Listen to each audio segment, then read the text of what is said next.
Alright, let's get this started. Welcome to the stream. I'm Neozar. This is my FTL hard win streak. And we are now on run 124. So last time we finished up Stealth B, which was great to get out of the way, and now we are on to the Federation A. Which is generally, I feel like, seen as a mid-tier ship for win streaking, mid to low, depending who's talking about it. I used to feel worse about it. Feeling okay about it now since I have to play it. You know, it's got a lot of things going for it. Awesome weapon, awesome crew. Just needs like one more weapon.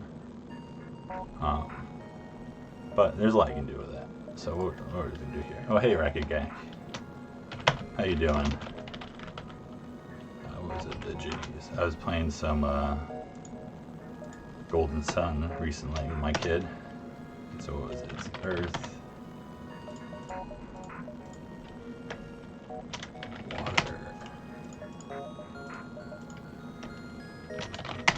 Fire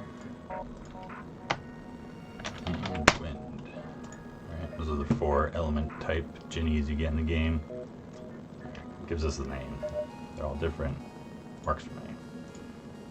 So I'm just gonna get this started and can like start talking about it once we're like in the run here. Alright. Hey Badger. Yeah, Fed A, you know. One of the worst shieldless ships, so that must mean it's just like the worst ship overall, probably. Let me make sure I got the tracking going on here.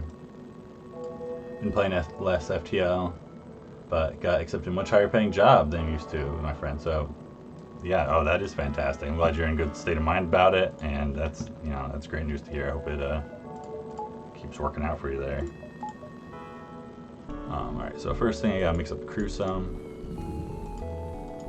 Yeah, so the eclipse, solar eclipse, was awesome. I got to see the total eclipse, so that was very exciting. I'd never seen that before.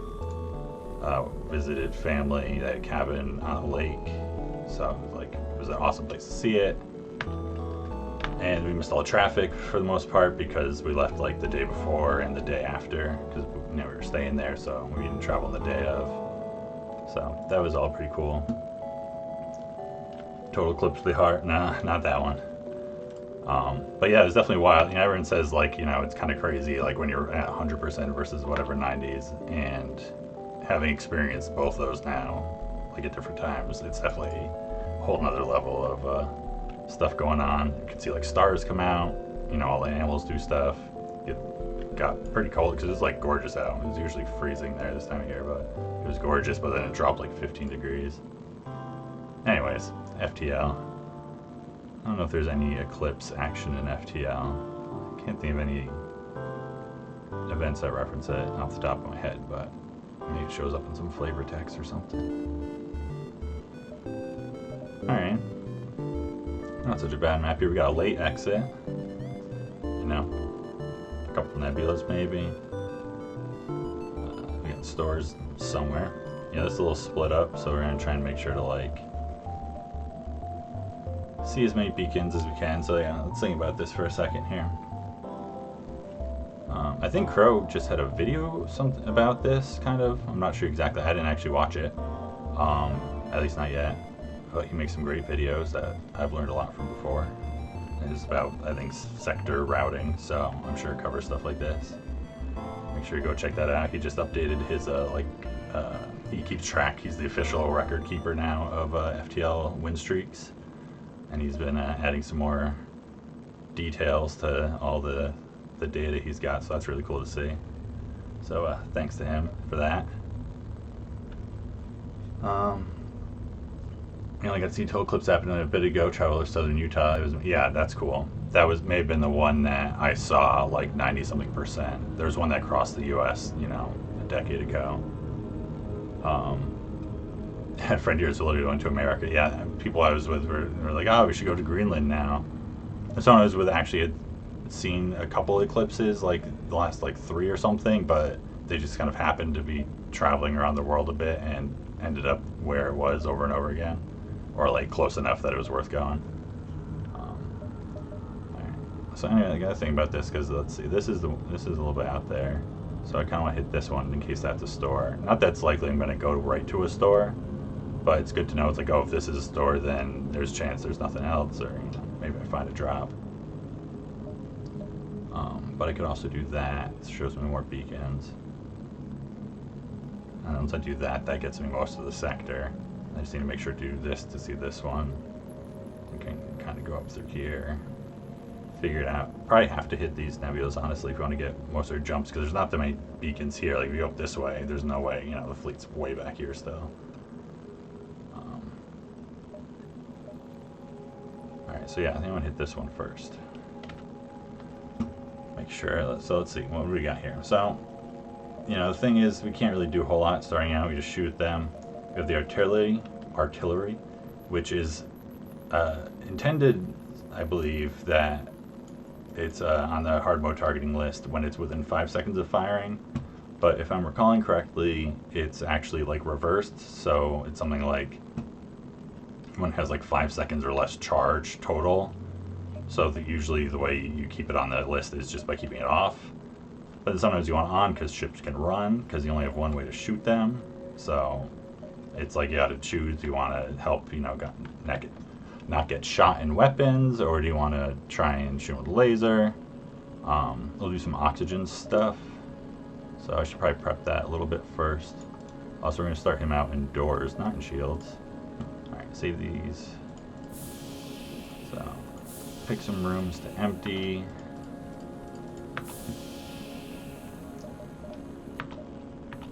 And then, what are we going to do? So we'll empty those out first. And going to even it out a bit. Because also we don't need to be down to 30s, that's crazy. Probably go up to like 60 or something, and then I can drop those out again real quick if I want to.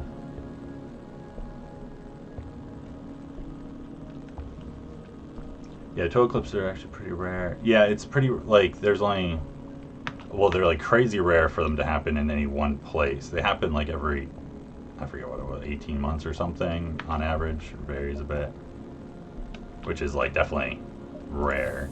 And then you have to get it with good weather. Because that was the thing, I heard a lot of people had storms and stuff. I had friends who traveled to Texas, who I think it worked out for them, but I heard it didn't for some people. Luckily by us up in northern Vermont there, it was just a tiny bit hazy, but you could see it all perfectly clear. Alright. Focus on FTL. Alright, empty jump, that's easy to figure out. Alright, there's the store, so that's good to know. So we're going to try and maximize jumps in case we want to do something about it, or we have something to sell there, but as it's easy to see, we only have our burst laser 2, which would be a bad move to sell. Just build it the artillery, right? Dump it all in. Alright, so this is a fight to consider. What do we got? We got a missile, so that's a Lido, or an Artemis, because that's slot 1, I believe. If that's slot 2, then that's definitely a Lido, but I'm almost positive that's slot 1. So that's a chunk of damage. It's going to take us a while to get through their shield. But that's just a basic laser. So, and we have the NG. I think this is a fight that feels like when you're trying to play really careful, super cautious, it's like, okay, maybe I skip this. Assault and shield and missile. But I think in this instance, with this crew having an NG and 4 crew all together, and this just being a basic laser, this is one where we can attack them. I'm just going to check for my own knowledge to double check that that's actually slot 1, but I'm pretty sure. Although I'm not great at the ship weapon things, honestly. I've not played with that knowledge for a long enough time. So, check out Mike's website. Pirate versions of the Zoltan ships. Pirate Instigator. Let's see. Where is it? Alright, yeah, slot 1. Yeah. 1, 2. So I know that could be either then. So it doesn't really tell me anything. Because it's slot 1, so it could be a 1 or a 2 car weapon. Although there's a chance there are only 2 power in their weapons for this sector.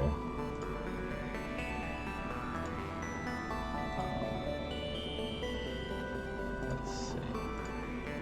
What is their weapon sector? Yeah, that could be 3. Alright, well, I'm gonna attack them. And we'll see what happens.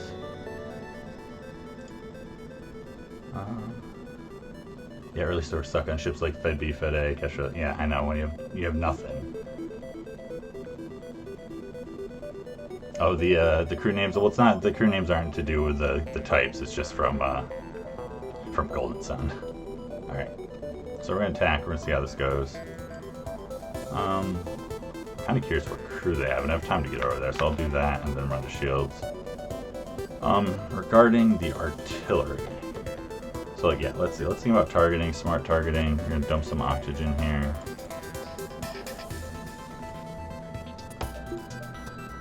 Do we want to be firing this, or do we want to off the targeting? Here with the Zoltan shield, it's one of those things that's hard. It's like, okay, well, do you want it to have more of a chance of keeping this going? You know, this takes forever to fire, or, you know, leave this up. For this one, I feel like leaving it up is better. So I'm just gonna go with it. You know, whatever. Don't need anything about that hard. It's okay. Alright.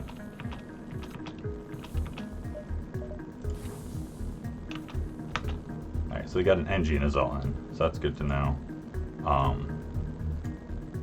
This can mess with their power. Like if they have just one powered weapons and he goes in there, he'll force that on. He'll have nothing up. But I don't know if that's gonna be that relevant for this fight. This is greater repairs, which can't matter.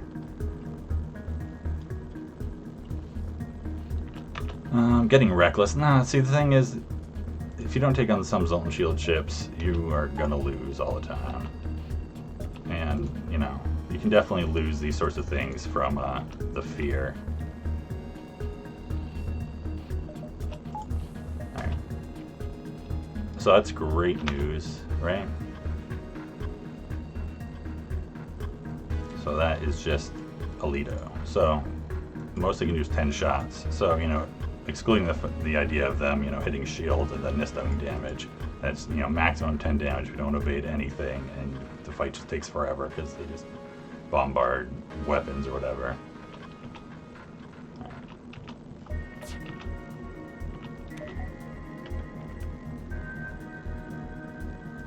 Doesn't actually matter. I could try and, you know, see if it times with a missile to shoot it, but I don't think it's worth it. Yeah, it's over there anyways. Not dodging it. I think the oxygen targeting worked.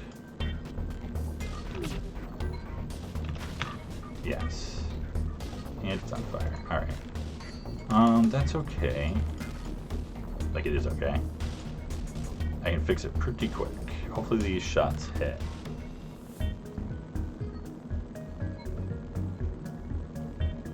Pretty sure there'd be some people who would just not take this fight, and you're like, yeah. Well, that's exactly what I was saying. And like, maybe some ships it would be. I think this one, I feel okay about it. We'll see. You know, I mean, it could definitely go bad. It could definitely go bad also through, you know, my own misplays here. I think you just go in there, go for it. I think that's okay. Yeah, one miss, that's not so bad. We still have a chance to take it down pretty quick.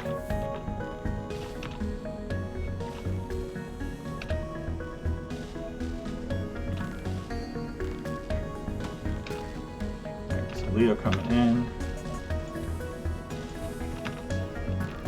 Where's he going? Might be going oxygen. He might be going shields.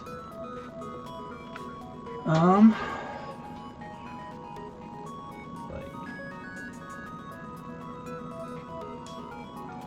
feels like a shield. So you might have to switch. Now you got to get the oxygen up first, I think. So it's going. Alright, so if this does target shields and this targets weapons, then I want to keep this manned because I think there's a chance he'll be able to fire a little bit of it. Yeah, that's shields. So there's no way of getting it before this one, but I think I can do it. I want to keep the evasion and the charge going. Yeah, alright. Great. That's fine. Alright, so you get to there. I want to keep you in piloting.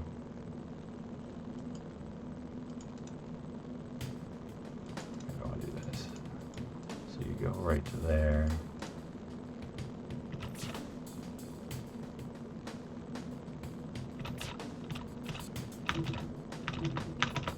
Alright, that's great. So now this also, if this does fire, it's gonna, you know, do hull damage, system damage. If we can get this to fire again, we have a chance of taking some of the weapons down. Alright. I actually want to do it like that, and then like that. And like that.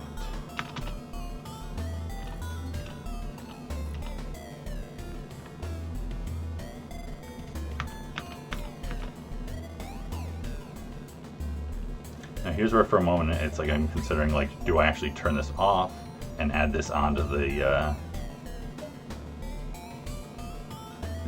what's it called? You know, targeting list. But I think in this instance, because right now it's off it, that's actually working for me because it'll do something here. And, you know, it's still got 20 seconds. But like in the worst case scenario, where they're like pummeling me in here or something, I might want that back up there. Potential items and heavy, you'd be tempted to skip. Yeah, I agree. Like if this was a heavy or a mini beam, I'd be super changing my mind about it because, like you saw right there, okay, the basic laser hit. You know, even though that was even just a Lido, it's like if that was a heavy coming in. You know, if that was an Artemis boom and then that was a heavy boom, it's like, oh my god, now I'm in really bad shape. This way, it's like much more recoverable with having good repair speed. I mean, this is probably going to get to fire and hit me again, but we'll see where we're at. Yeah, no, that's definitely going to get to go again. Yeah, right now, so that's going into weapons. Manning that wouldn't have mattered. Also, there's a chance I'll dodge, while I'm down the manning bonus on engines. And that's why this is okay, although maybe, you know, if that was off and on the targeting list, that would have gotten shot. It's hard to say. It's all gambling either way, it doesn't always matter. Either way, shields are the priority here, because this is extra damage. Alright, that's good that that didn't get hit. Yeah, and then we'll get oxygen back up. Alright. The weapon's important, but I don't like the oxygen being that low. I think I'm going to split it this way. Heal you as you go through. Keep this going. We can always jump back to that safe jump if we need to. As long as the shields are up. It's just this, you know, as they go through their missiles, which isn't ideal, but, you know, it's much more like, okay. There's some ships where it's like you jump into a fight and you're like, oh, I'm just going to get pummeled by this missile until they're out. And then that's that, because there's no way I can do anything about it.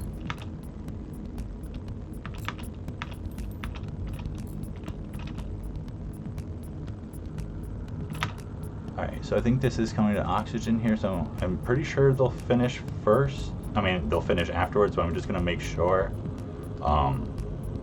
Because if they finish and then this hits, then they need to full repair it again. If they're about to finish and then this hits, then they just need to do that tiny little bit more.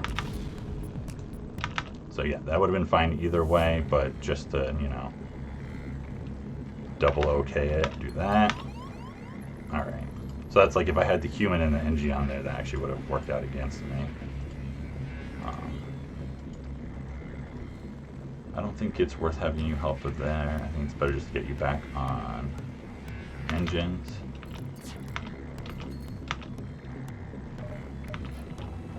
Dodge that one. Of course, it's the basic laser, but I'll take it. Still some experience here. Alright, almost got this back up. This is close to firing. They're going to get one more shot at the artillery here, I believe. Alright, get that going.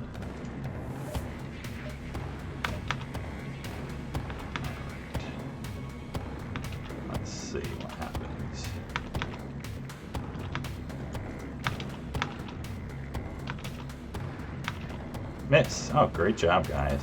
Alright, so I'm going to heal you for a moment here.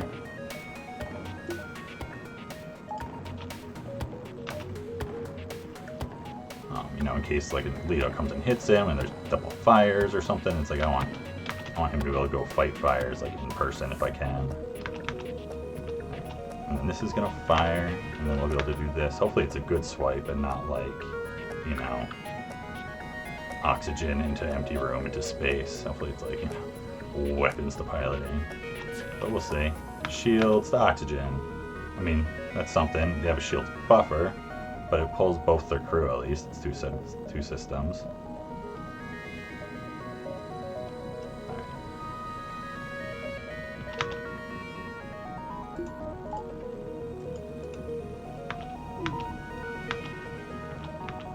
I haven't been keeping track of this at all, honestly, how many times it's fired. I think they got like at least 2 more after this though or something. Always feels like so many missiles, right? Just about to fire again if I can. Nice, good dodge. Level 2 engines, nice, and double manning. Helps you out.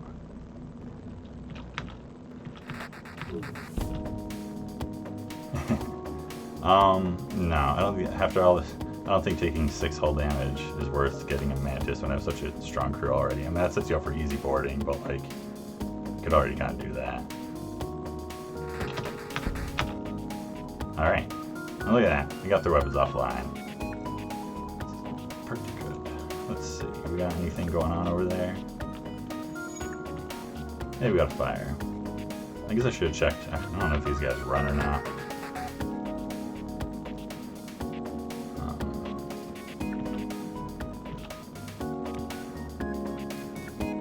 Either way, I don't think I can wait for this thing to charge the whole way.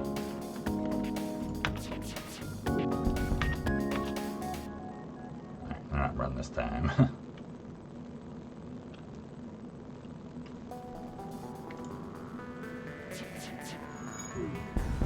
Okay.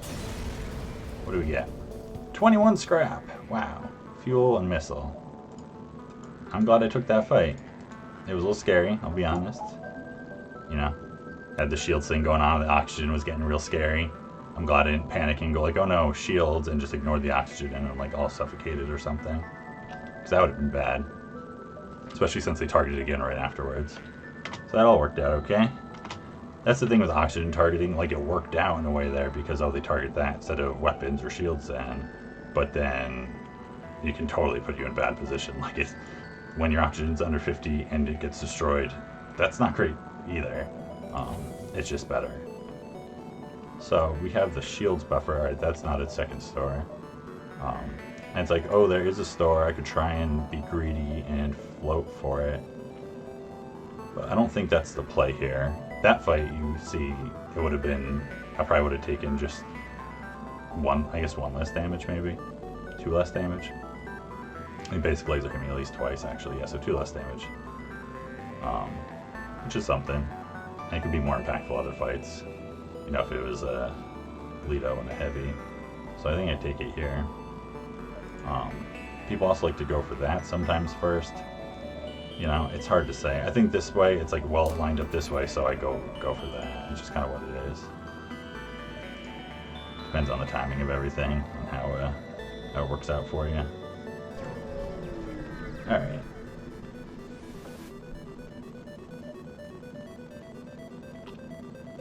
Yeah, Slaver's high scrap, so yeah, that's just like the thing. All right, yeah, we'll attack the ship, right? Chain laser slow. I mean, you know, gets fast if you miss a lot, but let's not do that. I didn't do oxygen before, because, you know, the second I do, get all set up for the first fight, and then I'm like, whatever. Just keep it going. But I think I'll still set it up for this one at least.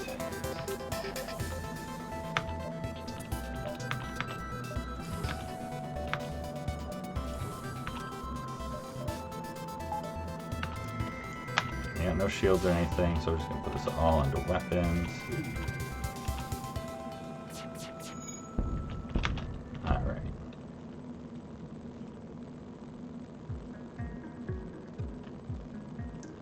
Now we can also get in some extra training if we want.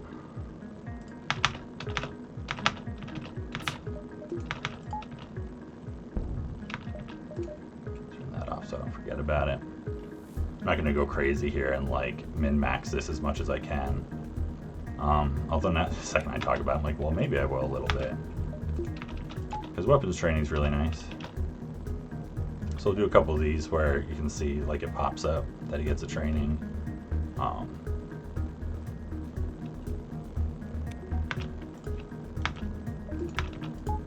Because against these weapons, actually, they can repair a bit, and we're still okay for a while. You know, like right now, we'll just get some more evasion training at the same time.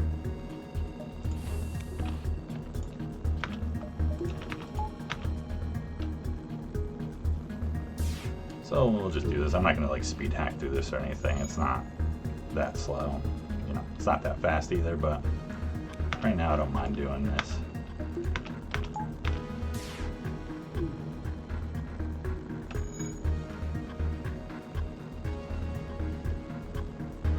There is always the point of like doing it too long and, you know, messing yourself up or something, but I'm not that concerned about that here. I won't get too greedy. I won't like let this start firing or something, hopefully. Because they can put, you know, they have to fully repair this before they're actually going to start charging that. And it's also slower than this. But if I can put 1 damage into this now.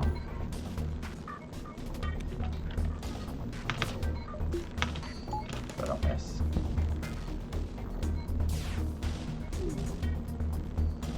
I'll just wait for this to come back up before I destroy him now, I think.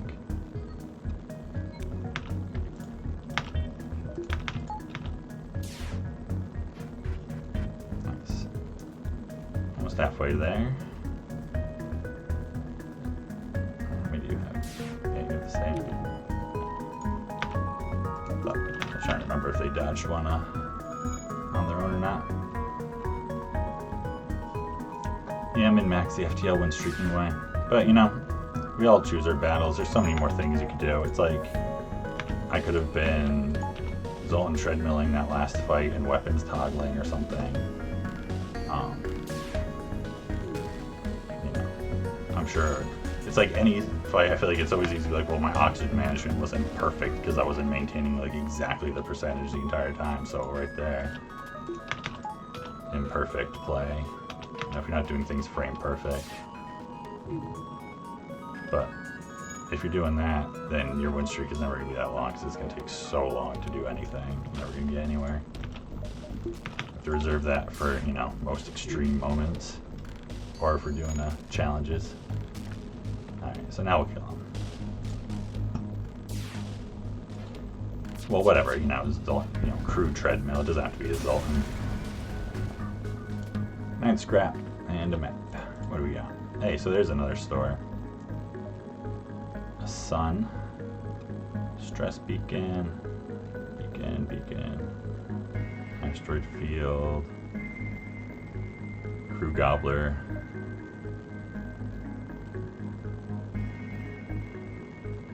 So I guess I should measure this out and get an idea of what I got going on here.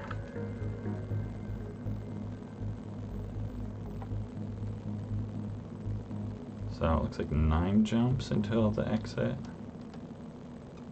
me think about that. 9 will put me where?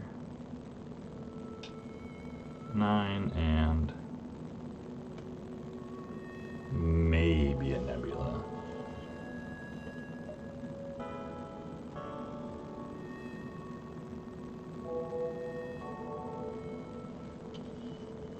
So if I do like 5, can I do 5 before there? No, I can do almost 5 before there, I think. Like before this one. 2, 3, 4. If I, you know, want to go to the asteroid field, I should have extra shields by then.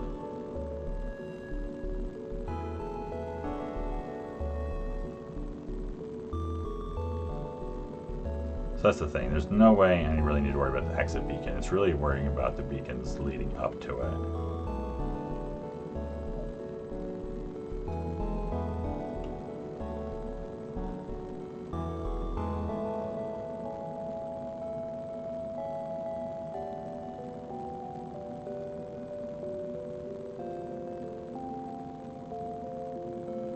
I almost wonder if it would be worth like going around and then storing back or something. I mean, it depends, how much scrap I have at that point too.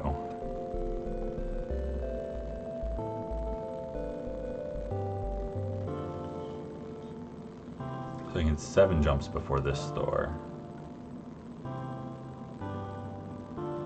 which is that. So I could do quite a number of beacons. It's skipping that store, but it's kind of assuming it's like I take 1 or 2 to get shields up, and then unless I get like an item.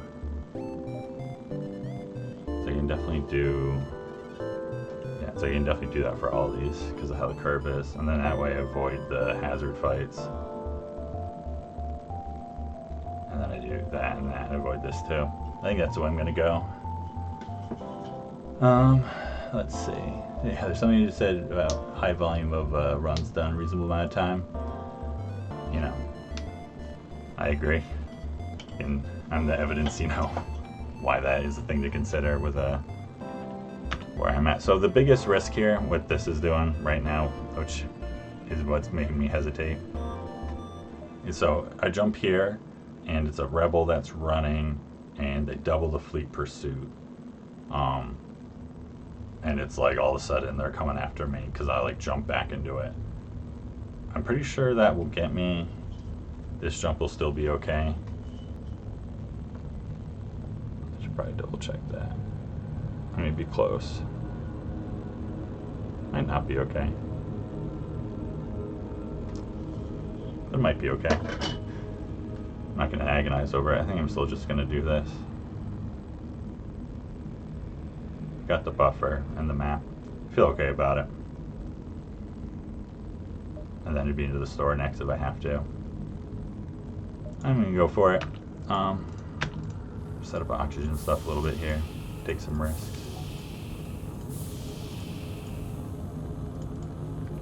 But it's always so hard knowing like you can't cover for every single risk in the game, and then you're gonna just lose because there's so many risks in the game. You can't be avoiding every single one. It's just the balance of how likely all the things are to line up in which way.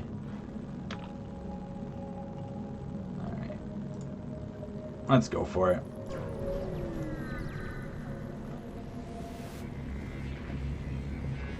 Forward scout, the rebel fleet. There we go.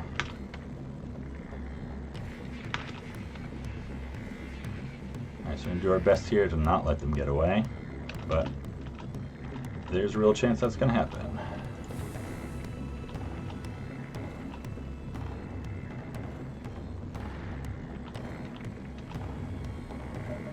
I messed that up, so let's fix that really quick.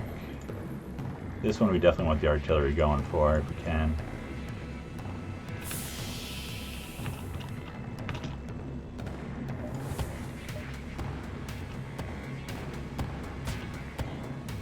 That's an Artemis, which is like kind of okay in a way because they're running. They'll probably get away. So this is where I decide how I want to, how I want to play this. It's like the best chance I'm not getting away is if I get like a fire going or something. What is the time on it anyway? I feel like it's, I know it's a set thing. Forward scout. 40 seconds, so that's like right when the artillery starts firing. So it's like, how set up are we for that? I think for this one with the Artemis, I just want to go into weapons.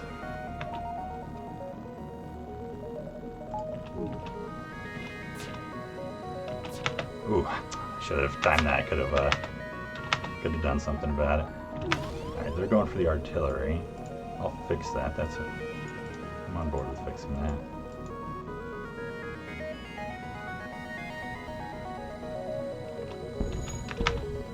Alright, that's something. No fire because they didn't run anyone else over there. That's fine.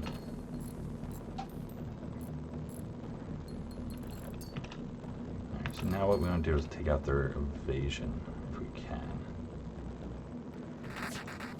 Do it down here. It's like there's a better chance this is higher level, but I want to pull the pilot out of, you know, if I can.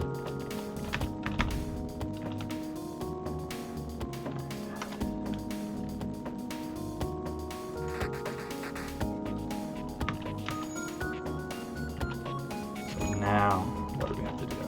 Now we have to hit piloting, I think, if we want a chance of this to work out, and let this fire at us. That's going to be fixed, right? Or even if it's not fixed, if I shoot like shields and do pull the pilot, that's going to be done in a moment. He's going to go up there unless I get a fire. But do piloting, he's going to have to at least fix that, which lets me fire again. And there's something about shooting shields if I get him down there. Or shooting into engines and hoping I break it this time. Just get 3-tile fire and shields, right? You know, that would be great. And then you get the 4-tile, and then they go back to piloting and engines and jump away anyways. That's always a classic.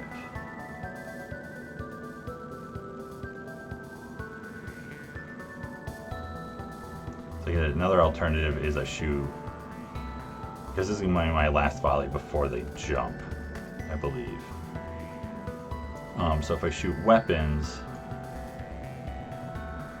and get a fire, although I don't know if this will even shoot again before they jump if I don't stop them. So maybe it doesn't matter about shooting weapons, just like keep it safe.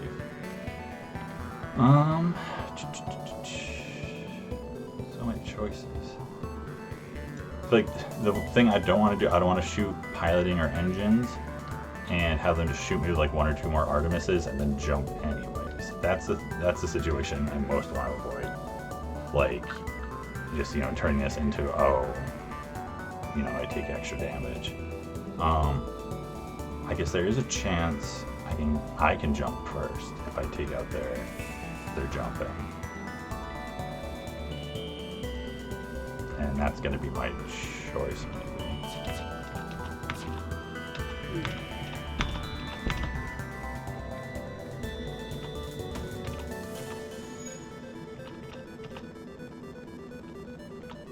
I don't know what I was talking about with the art. For some reason I thought this was in the air already. I don't know what was going on about there. So I'm just ignore like half that rant that happened. It's alright. So do that.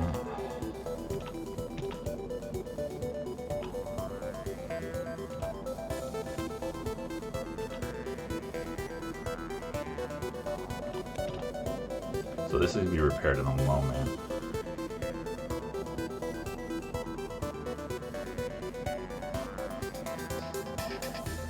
Unless they had a fire there or something, but I don't think they did. I didn't notice like a frantic running around or anything.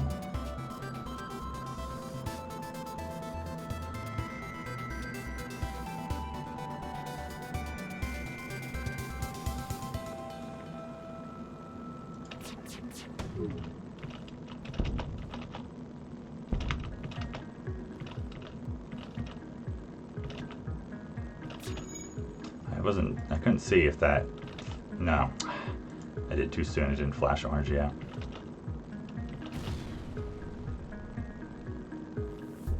Alright, so I'll have to see if this gets a chance. Yeah, I messed up the timing. I thought I did it where it was gonna hit while it was getting repaired, but I think I screwed the pooch on that one.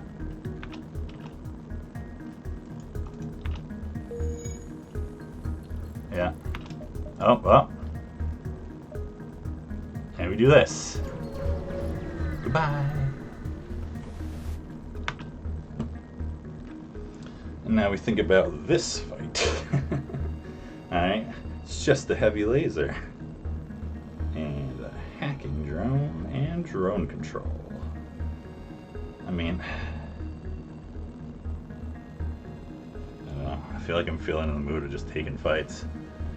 Apparently that's what I'm doing. I don't know if it's the wrong move or not. So it's like this. And this will be repaired soon. You know, hacking that could be an issue. Drone control could be an issue. You know, hacking weapons with the ion drone. So many things could come up here. It could also be like absolutely, you know, an anti-drone, and they hack sensors, and I get evasion training. You know, high variance ship right here. Very, very high variance ship. You know, it could be a bunch of Mantis, can't repair anything. A bunch of NG that repair everything in seconds. You can go for it though.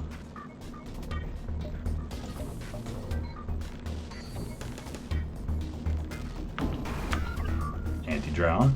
That's lovely to see. So they will hack broken systems, as far as I'm aware. He's going for the oxygen hack.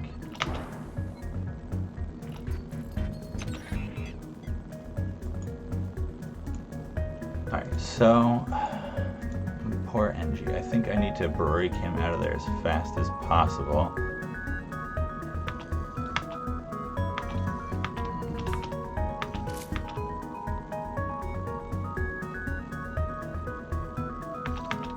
But like once this stabilizes, because it shouldn't last very long.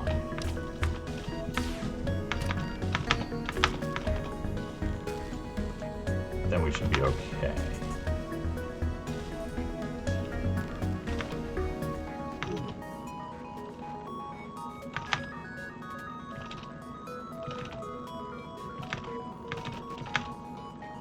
Alright. So you go like up, you're gonna go up and around and go heal.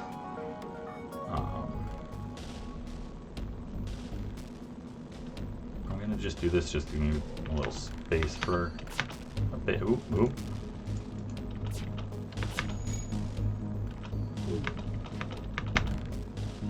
Level 2 hacking. I thought that lasted a long time.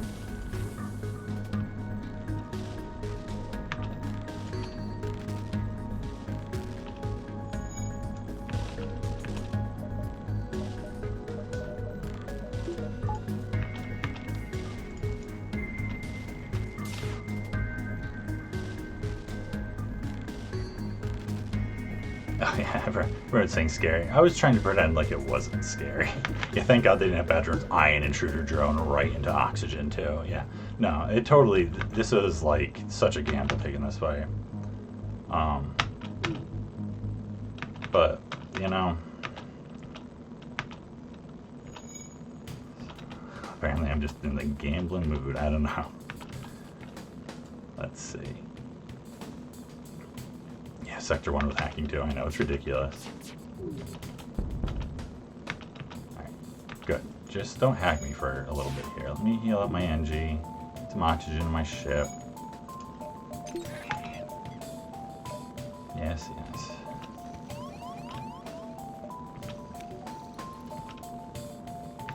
Why are you like this? I wanted to evasion train against you, but I don't know if I can actually do that.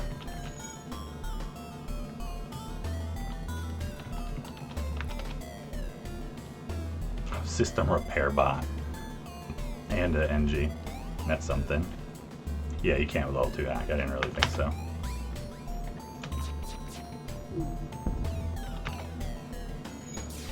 At least artillery is coming up here. So there's a high likelihood of this being a good swipe against this ship. A lot of rooms.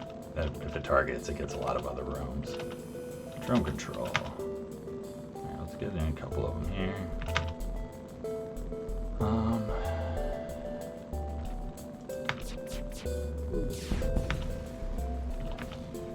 Alright, let's take a moment here. Heal up and gather ourselves after a number of fights there. The Rebel Scout, I'm very glad that jump turned into just jumping away, because I made it so it didn't double the jump and we got like this fight instead of this fight turning into the Rebel Advance. So that was great. I'm glad that fight was also a victory, although we still don't have our next shield bubble. Yeah, I kind of thought so. I just don't want to think about it too hard. I knew that was going to be a Rebel Scout that was going to get away. I knew that was going to get overtaken. Just making bad plays to keep the win streak exciting here. Oh, so I don't know if I mentioned at the beginning of the stream either that this 124, if I win this run, that'll tie me with Hollow's no pause win streak. So we'll have a pause and no pause at least at 124, and set me up for have a chance at the record for pausing, setting it separate from the no pause record finally. Yet again, but gotta focus on this sector 1 here first. So yeah, we're gonna go to this jump, and then we'll see where we go from there. But we're on the spots here, yeah. Oxygen's good enough. A lot of oxygen play this run so far. Sell 3 drone parts for 12 scrap. Well, I mean, I like having drone parts in advance of hacking, but I like just doing this and getting shields right now. That's great. Alright, so that's a lot more safety for a lot of fights. So definitely a big milestone here. You know, still haven't done anything so great here. But not so terrible. We got some more jumps, we can make some more money here. So yeah, obviously the stores, well, I guess not obviously the stores, so we could talk about it. I can't sell anything. I could repair, you know, 4 hull, which is something, puts me back in the green. But I think at this point, also with the consideration that we might be able to go there,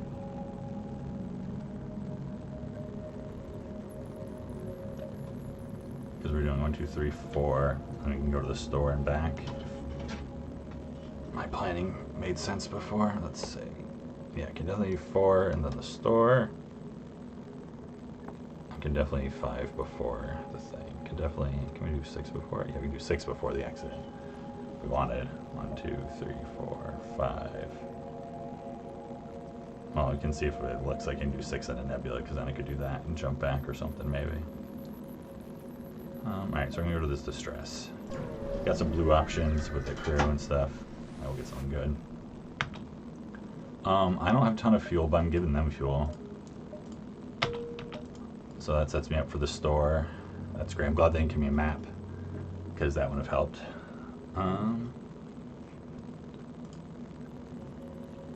Let's see. Nice. I feel like it might be slightly delusional, but I feel like 100% can get a 100+ streak in a reasonable amount of time. I mean, I definitely feel like you have the ability to get a 100+ streak Rekagak. I totally have faith in you to do it. I feel like the RNG isn't quite as bad as people used to think it is, just based off how many big win streaks people get. But, you know, maybe I've gotten exceptionally lucky.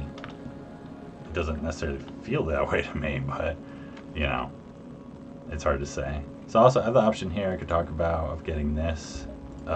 Definitely knowing the store is coming up that I can visit. I don't want to do that, but that is like something worth considering.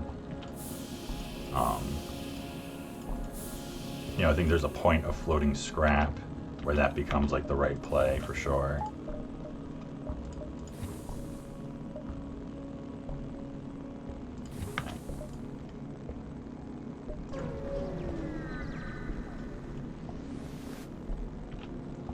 Alright, so double rewards, this is great. Bomb is something. Depends what bomb it is, quite a bit. We could also potentially let them, you know, bomb everything.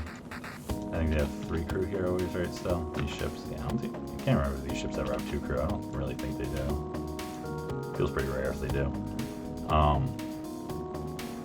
You know, if it's an ion bomb, it can still take out my shields, and this can do damage, so, you know, that's something to consider also.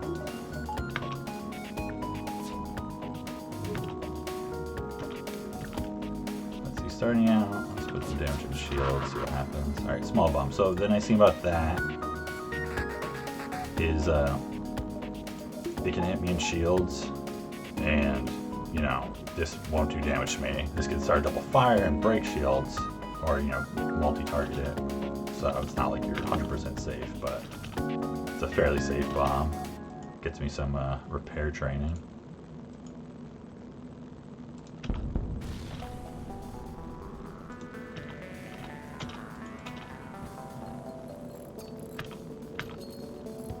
So it's like something that's gonna happen anyways. You know, I'll see what I want to do with this. I'm pretty sure this ship can run.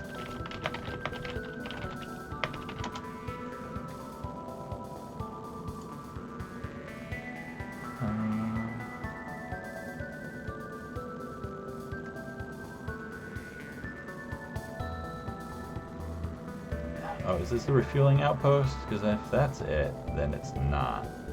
I think it is. So maybe they don't run. That's good to know. Should have checked the text better. But I think that's the only outpost one with this kind of ship.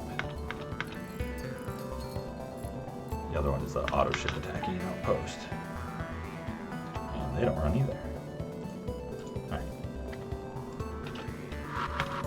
Now where are you going? Right to shields. Okay, great to know. Got fires? No.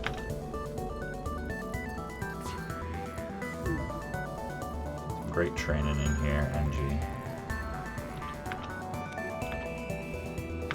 Well, the fact that they don't fire very much makes me think I'm going to do some training here.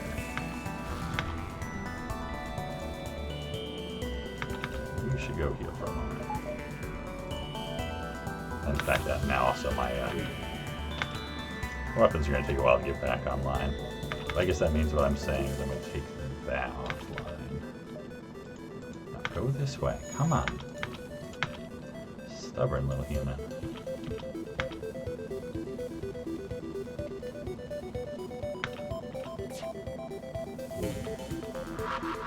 Where are we going?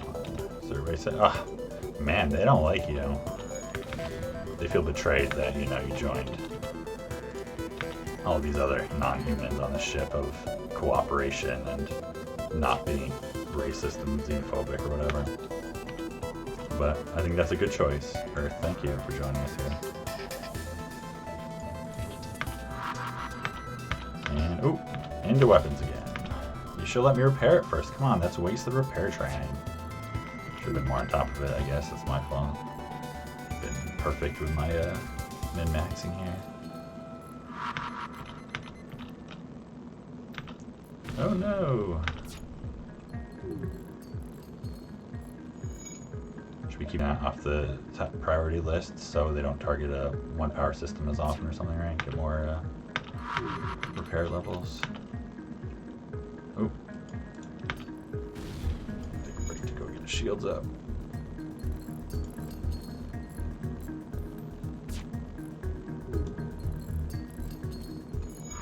Make sure I'm stacking it all on. Yeah, see, because of this exact situation right here.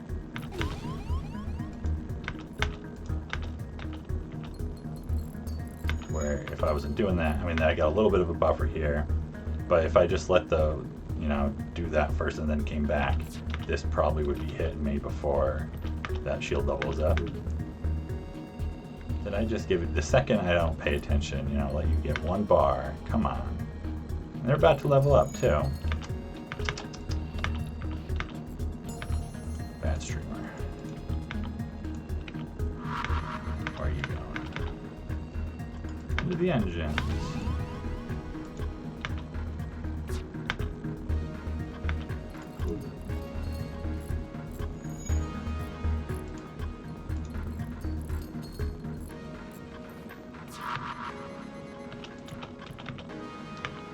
Into the artillery. Ooh, fire. And they're out of bombs, alright.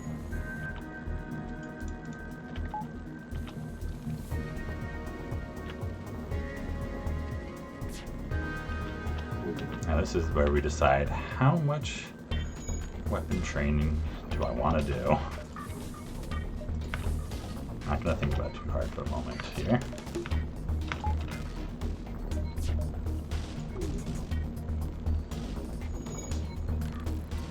But we might be in this fight for a bit longer still.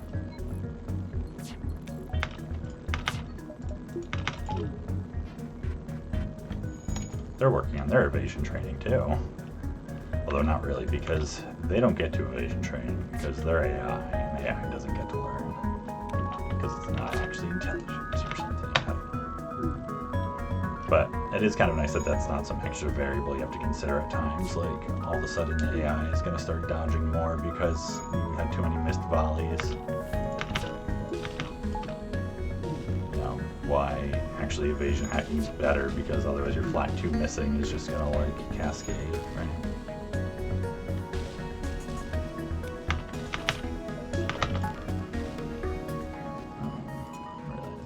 Bring this up here. Change my windows around.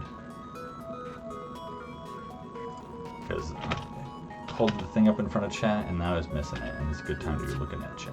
Let's see. Yeah, 100 plus just depends on volume of runs. You know, I mean, not just depends, but like that is definitely a huge factor. You know, and the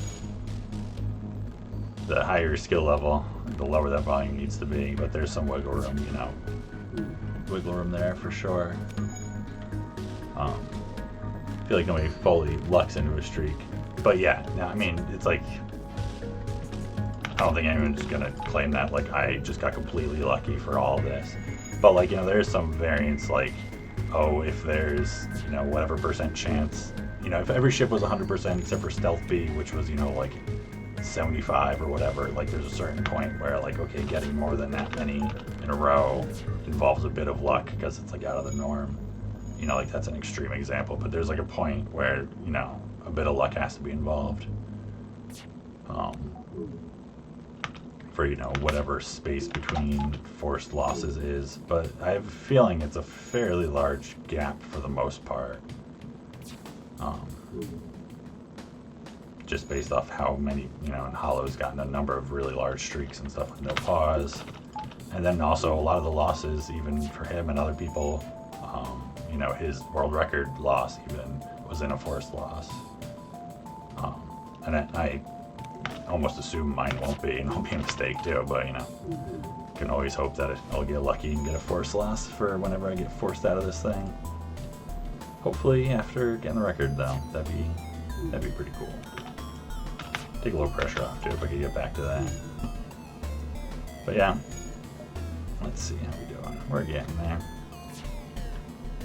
And maybe we won't have to speed hack our evasion training by the time we get weapons trained here, because I feel like I'm just going for gold.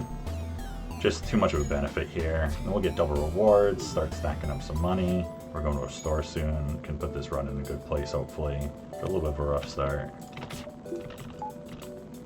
Yeah, have some optimism here. Yeah, Crow's lane speed loss. It's like, you know, force loss can come anywhere. You know, even if there's some crew movement and perfection of, you know, shields repair and stuff that could have been done there. You know, there's a certain point where it's like, okay, you know, we don't need to go down to frame perfect play on every single one. I mean, it's good to consider those things, but like, you know, it's close enough. More than close enough. It's just absolutely disgusting. It's a great example of like how even the best ships can lose just a disgusting fight. So it's like, you know, it can always come, can never be entirely safe. But clearly, it's fairly rare overall.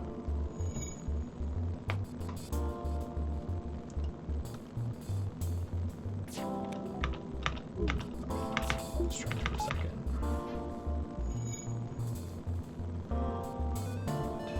You guys got that? 8 more. And then it'll take so much less time doing the next 58.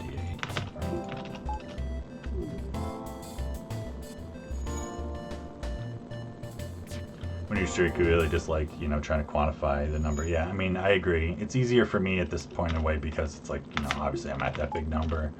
But like when I went into it, you know, at first I just want to get a cycle. I want to win with every ship. I haven't done that yet even. This was actually the last ship I got a hard win on, which was in my first cycle. But it was mostly just because I hadn't really played on hard very many times. And then it's like, you know, I had zero thought that I was actually going to get a big streak going. You know, like at that time, Thomas's 80 was the biggest, and I didn't think it was realistic that I'd get up there. And even doing a double cycle seemed like very unrealistic. I just took it one run at a time. And honestly, it's like, it was good because that double cycle, if I was too fixated on getting the bigger number, I almost certainly would have lost that because there were some really, really tough runs I remember in that second cycle. And so that was like a key point where I could have lost that to some really disgusting runs. You know, I remember my Mantis C that, and I dropped down to less than 5 hull multiple times throughout the run. And then it was just, you know, I was like, okay, just kept building it. And then at that time, Hollow started shooting ahead, and I was like, well, if he's doing a no pause, like maybe I can get there. But you know, I switched to streaming. That helped me focus like on each run individually again. Because I feel like that's the thing. You see a lot of really talented people who keep losing streaks, and you know how often it ends up being from not even necessarily like a really awful fight or bad choice. Like often that's compounding it, but there's like, you know, some other factor from them just like overplaying or overstretching themselves or making a mistake that they wouldn't normally. And you know, not that I haven't done it. I've made mistakes that could have killed me too, for sure. It would be easy to like look at that if things went a different way at a certain point.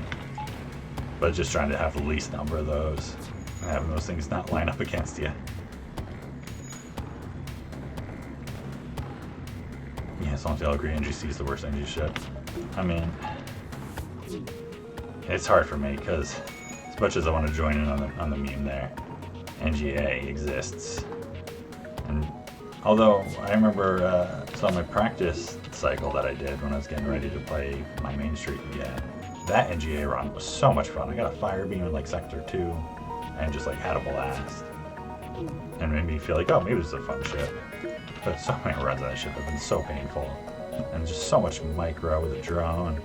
As I sit here just like doing this micro, but honestly this is so much less tedious than microing that drone sometimes. NGB also exists. Yeah, NGB. I don't know. I feel like a lot of people kind of like NGB, myself included. It's grown on me over time, and it's got a heavy laser and an NG. It's not so bad. You know, it's like letting go of the crew thing. It's like not such a terrible ship. You know, it's got a lot of stuff to sell. The crew thing just feels like kind of a slap in the face on top of the weapons thing.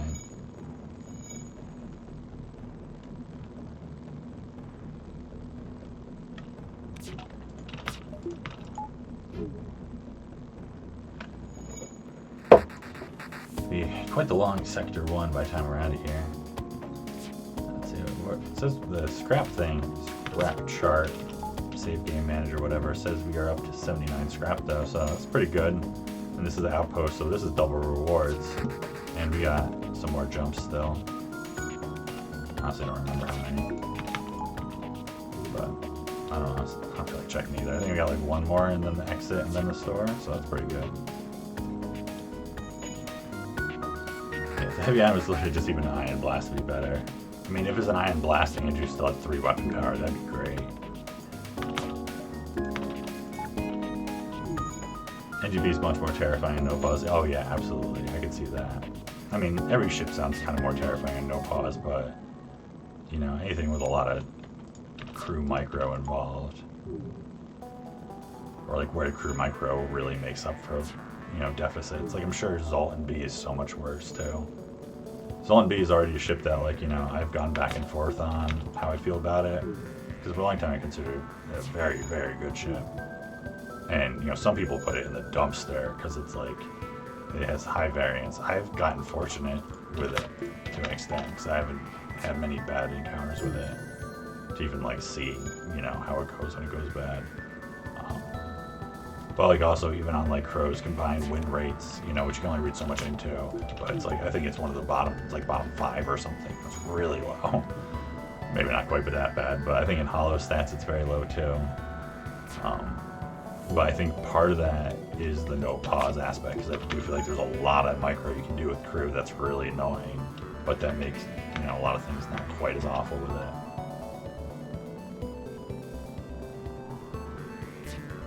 Zoltan B, you dislike, yeah, so yeah, you dislike Zoltan B too. Same issue as Zoltan Stealth C, needing a lot of scrap. Yeah, no, it definitely does, you know, 100 gested through the shields. I mean, you have weapons 4, which is really, really nice.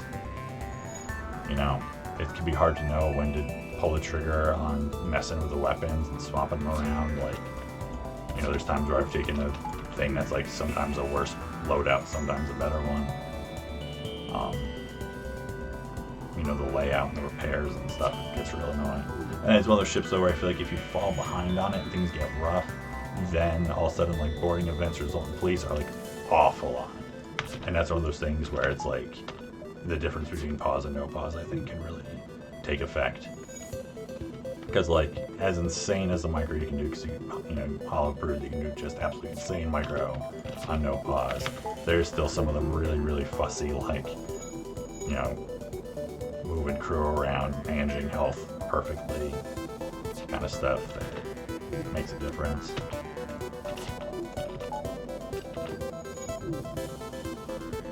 I think broadly speaking, the ship rankings are very similar on pause and no pause. Maybe Crystal Beast slightly worse. Since dudes everyone and ships are much harder. So it's Crystal Beast. Yeah, I mean, I agree that overall, I do think like all the differences end up evening out between most of the ships, and obviously the win rate difference is so tiny compared to, like, you know, what the win rates are. You know, with Hollow just having so many win streaks that are better than all the pause win streaks people get. That's about as good a body of it as evidence as we can get, unless we get a bunch of people doing pause win streaks that are like in the several hundreds or something, and Hollow can't get back past, you know, 150. You know, everyone else has hit 400. Then maybe we can, you know, point out some more differences. But I don't, even if that is theoretically possible, which I don't think so. I don't see that happening. Just like the amount of time that it takes to do pause win streak. We need more people doing like hybrid, where they're basically playing no pause, but they're okay pausing for like really bad fights every now and then. But has like the top tier pause skills. I mean, no pause skills.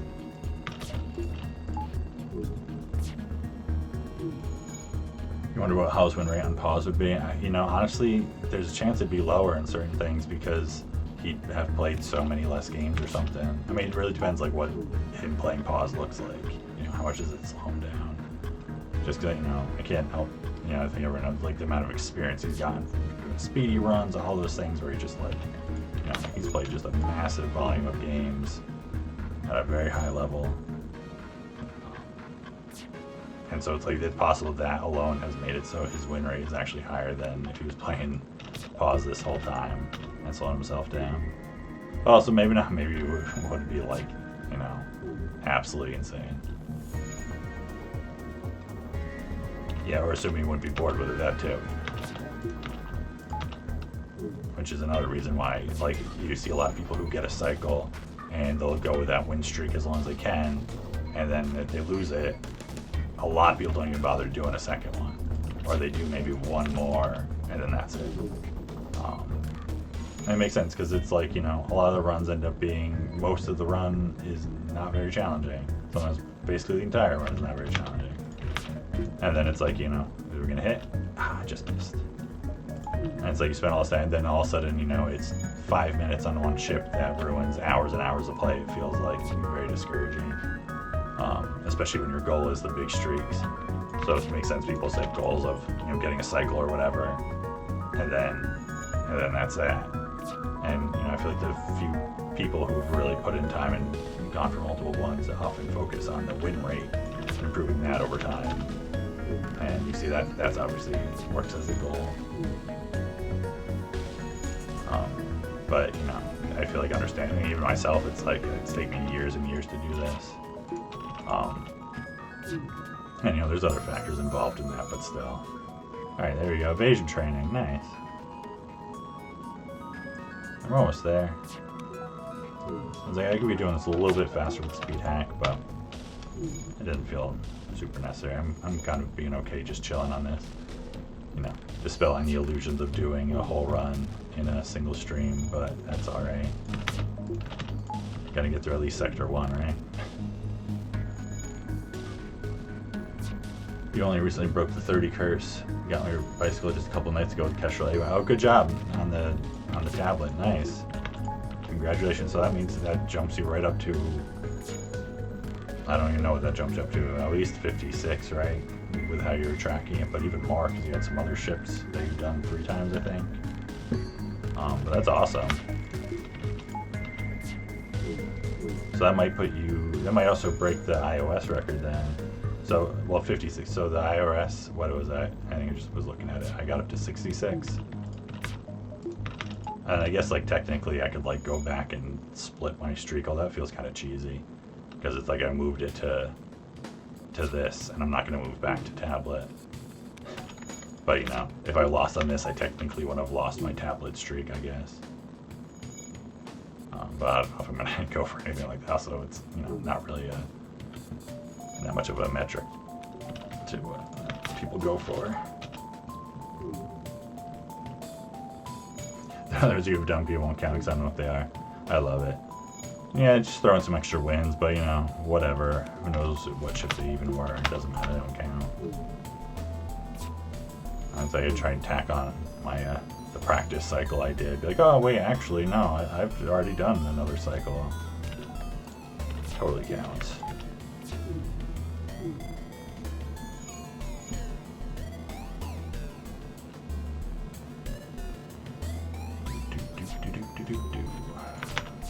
Oop. Whoa, going wild here. I missed it. You know, I always would have done a damage and would have done double fires and burned them out. Because, you know, we already found out they don't run or surrender. I was looking at the right event. Somehow I still doubt for some reason, but I don't know. It seems pretty likely I was looking at the right event.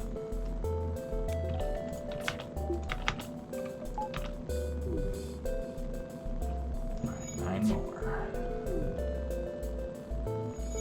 Practice cycle is a really funny term. Yeah. I mean, it's because it's like it wasn't really a thing. It was intended to be a cycle.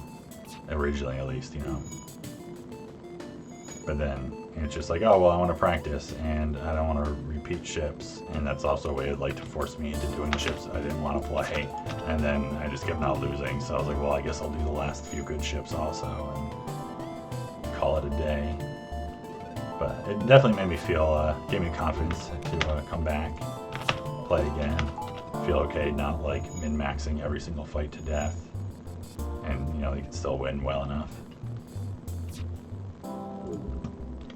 But yeah, no, it definitely felt pretty good being like, okay, I can just come back and be like, well, I did a cycle, so I feel I'm back in it, you know. Pretty good cred for being up to speed.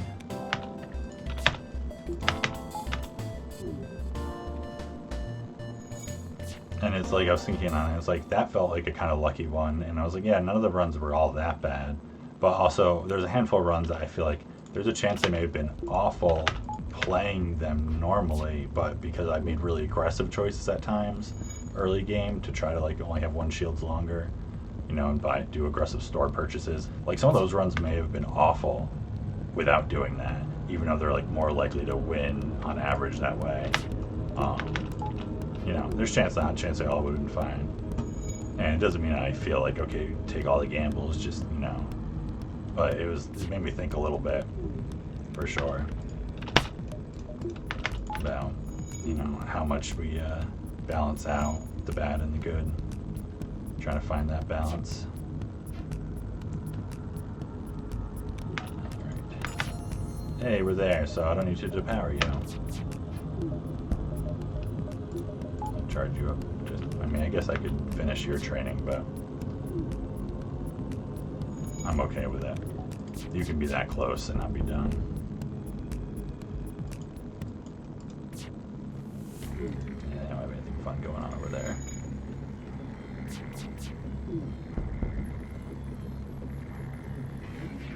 You expect at least a 30 streak every time you play, to be honest. I mean, I think that's fair, you know. I mean, there's the balance of like going in, focusing on the big numbers, messing up, but also like, you know, it's good to have like a winner's mindset. All right, fuel, drone part, 18 scrap. 2 fuel, another 15 scrap. All right, that gets that back up a little bit. It's really nice. Before I had 3 drone parts exactly. It was just enough for that event, which made a difference. Like this fight, I wouldn't have felt safe taking it so long. You know, maybe it worked out, but I probably would have been shooting them a bit more aggressively if I didn't have 2 shields here to buffer the small bomb. Because you saw how many times I shot that. It's like I totally would have taken more damage. But to be able to sell the drum parts and get the shields up, that was awesome. Alright, so yeah, we still have this distress and the exit before the store. We'll be out of here. make some more money. Hopefully it'll be a good store, get some good stuff. Alright, get back in our positions here. Alright, that wasn't too long. I have no idea how long it was, but it didn't feel too bad to me. I just did like 4 hours of driving a couple days, so maybe that was helping my patience on that. Yeah, we'll lead you. Take 8 scrap from you and get a quest marker. That's fine.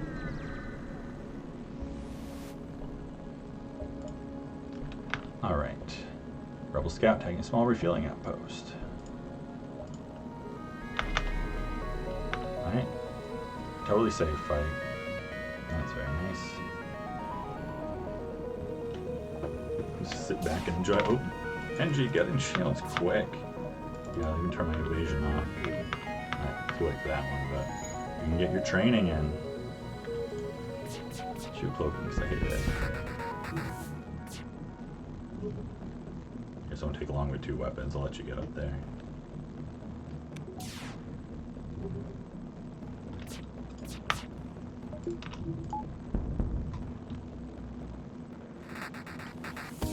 I need 8 more.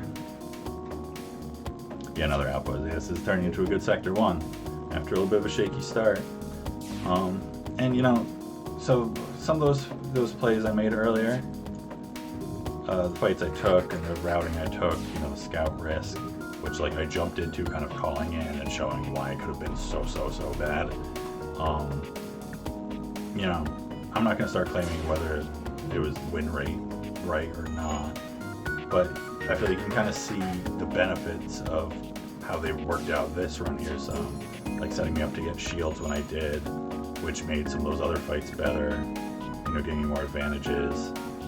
Now setting me up good to go to the store, which will hopefully, you know, have something I want. Even just like skipping the zone shield fight where I got 20 whatever scrap, like that may have completely changed how all this went. You know, and maybe I would have just chosen a different path and found a free, you know, heavy laser or whatever too. So it's all just like guess rate, you know. But it's kind of, I'm glad to see this working out this time. It makes me feel like, all the wisdom clearly made the RNG in my favor. But I mean, that is part of also playing good, is it makes it look easier sometimes because you set yourself up for the good choices. Yeah, so there's no way I'm taking a Nebula out of the store. I didn't really think so. Let's see what we got here. Yeah, I have the FTL save game manager now.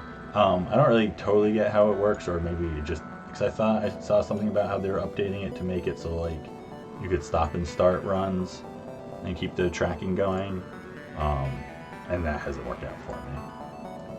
And so like I also don't have any records of any of the stuff. It's just I've like looked at it as I went, and then I've used the like save game backup function to make it so I don't have to worry so much. You know, I should probably be taking like screenshots of it at least. But yeah, so far this sector I've got 143 scrap. Alright, so let's look at this store. You can get to work it out. Yeah, it's like a little janky for sure. You know, free thing. Makes sense. Drone control system repair. No. Cloaking, clone bay, charger, scrap ground. So, pretty bad store. But, you know, I'll still take some repairs and some fuel. I need to think about, you know, exactly where it's putting me.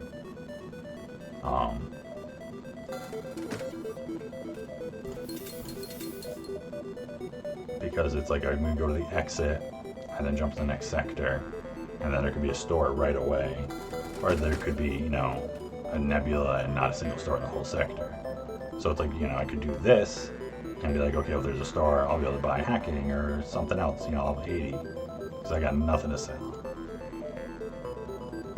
This still leaves me, you know, it could also be first jump is like, do I risk 5 hull? And be like, well, I don't know, I'm going to go down to 15 now, it could be bad.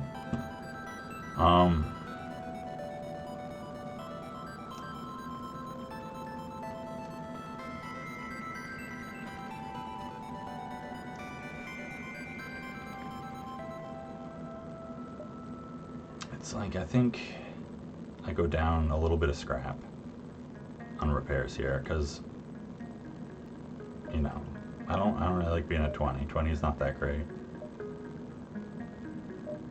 And even if it is first jump store, it's like you usually can jump to another jump, get a little scrap jump back or something if you need a little bit. You know, I want to leave myself in like flak range for sure. So I think I just do that. 15 fuel. I could have done, you know, another fuel and one less repair or something. But. All right. I'm not going to go into the whole talk about scrap recovery arm and stuff. There's plenty of things if anyone's curious about why I'm not getting that. You can look up about the value of scrap early versus late. But that about sums it up anyways. Alright, so yeah, just go to the exit. There's nothing else we can do about that. I'm not going to go, you know, into the nebula and dive just to get that jump there. I'm not that desperate to jump into a plasma storm. Alright, so we're definitely going to go civilian because Uncharted sucks. It's like, you know, like having green there, but what matters the most is the sector I'm jumping to right now, not the sector I'm jumping to later. Worth considering, but it's always good to keep in mind that the one you're jumping to immediately is usually what's the most important. Alright. A little funky.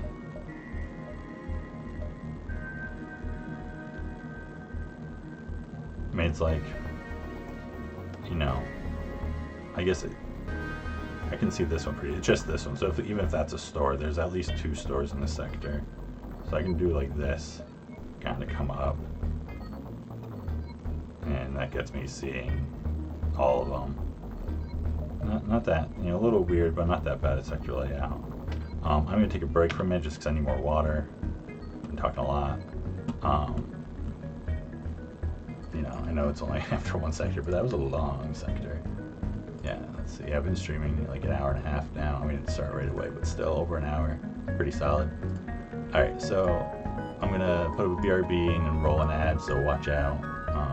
And we'll come back to this in a couple minutes.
bearing with me there.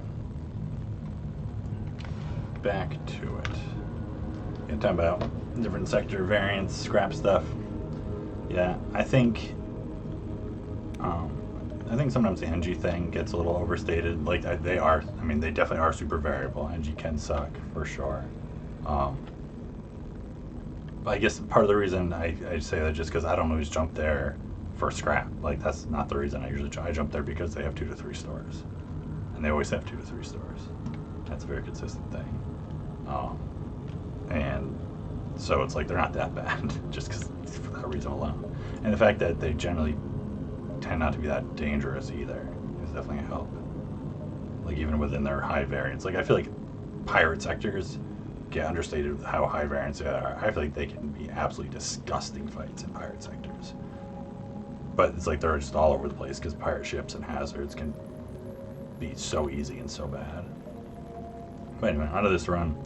So I'm going to go down this way, see what's going on. Hunt for a store, try to build up some scrap.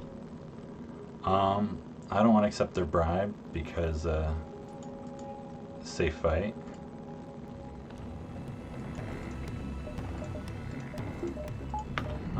I think these guys run.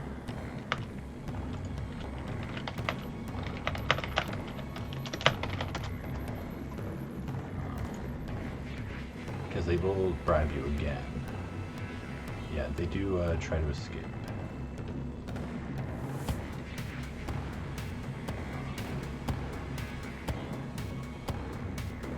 So, yeah, that's something we gotta watch out for.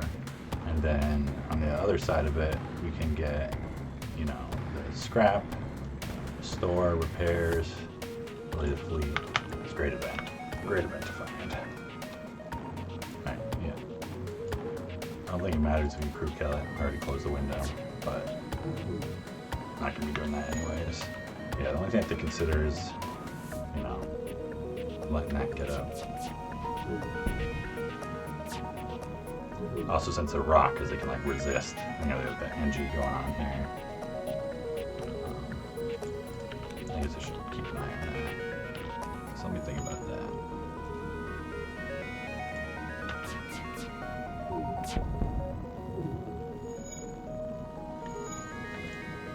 Quick enough here. Get this ult on my shields. No. That's okay. Artillery's about to go.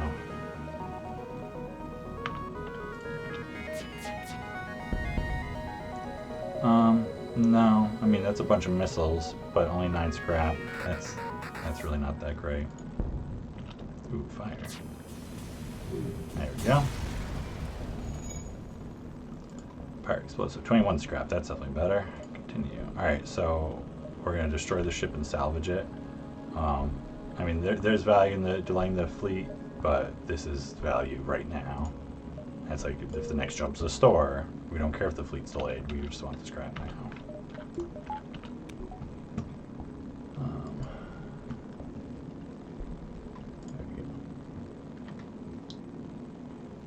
Yeah, Pirate Sleeper for Awful Sector, yeah.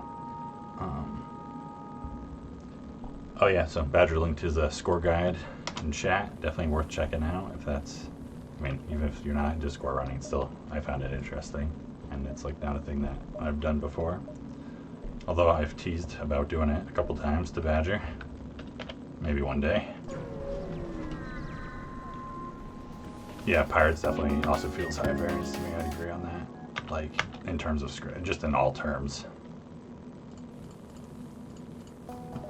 Yeah. The ever exciting, you know, borders in a nebula.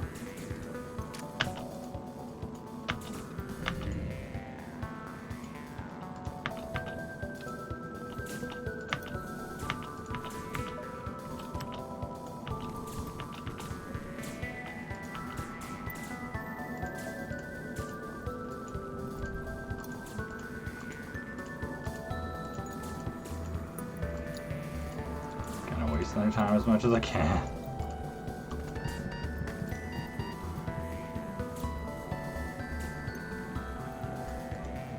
Is that all of them? Alright, there we go.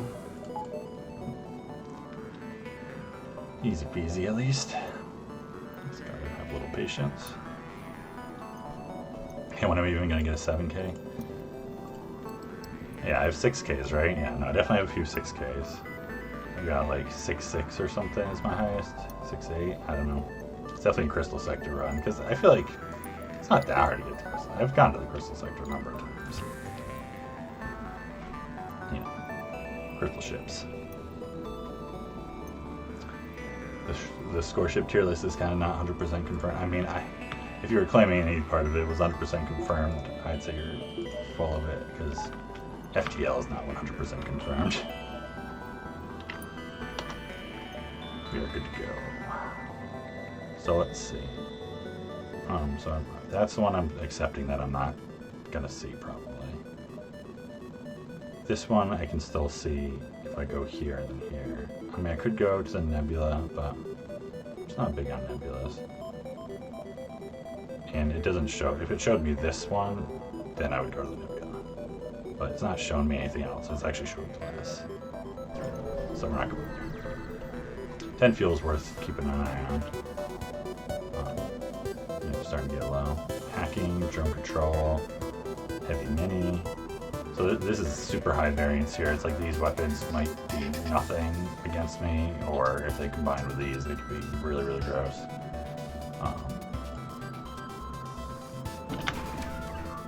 Defense drone too. I mean, that's mixed. Depends what this hacks. As long as this doesn't hack anything. Well, it doesn't hack shields, I guess, is basically it. Or it's like, you know, level 2 hacking on my oxygen or something. Trap my guy in med bay, run through it right as it's coming, right? Yeah. Got you through just in time. Alright, so this is fine, because now we're safe. Because they hacked my med bay and they have a defense drone too. So let's see. I'm actually gonna shoot drone control, I think. Because that thing's going to be annoying. I don't need to be worrying about that.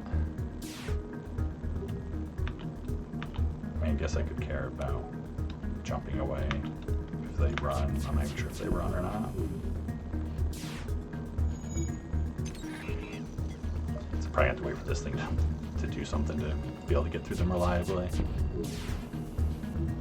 Because it's like this is going to take out one shot almost every time, and then it's shields, and then so the shots all got to land.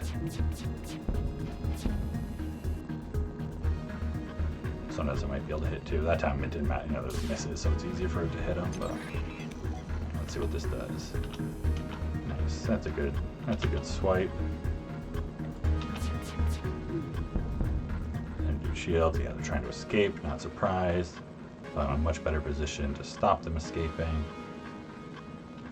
I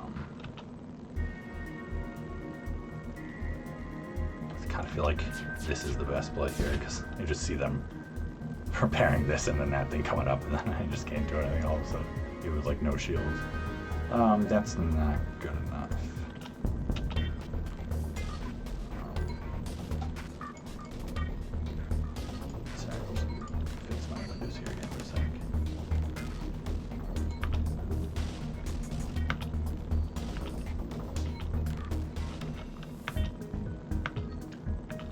Yeah, how many ships have you gotten an 8K on at this point, Badger?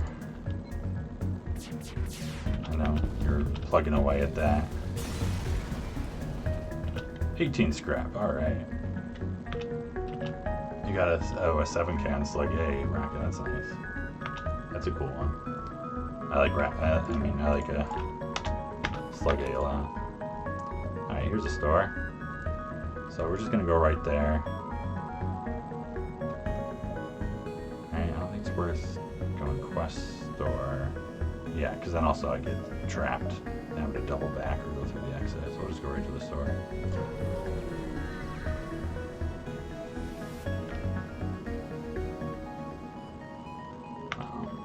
Hacking, that's something. I'm going to buy that. Distress quest. I might go to the distress. We have a lot of blue options. So I mean, that's awesome. You know, I still really want a second weapon. because one weapon sucks. It just does. You know, artillery, something, but it's a good fallback for sure. Glad to have it over nothing, at least at times. But yeah, that's really, really awesome. That, you know, some of those really gross fights, like if they were gross, you can hack and smooth it out, deal with ships running way easier, opens up some crew kills. Really want to get cloaking for other one just because hack cloak, obviously, but I'm glad with the position that puts me in. There is another store somewhere, and we did see this one since this was stored right there.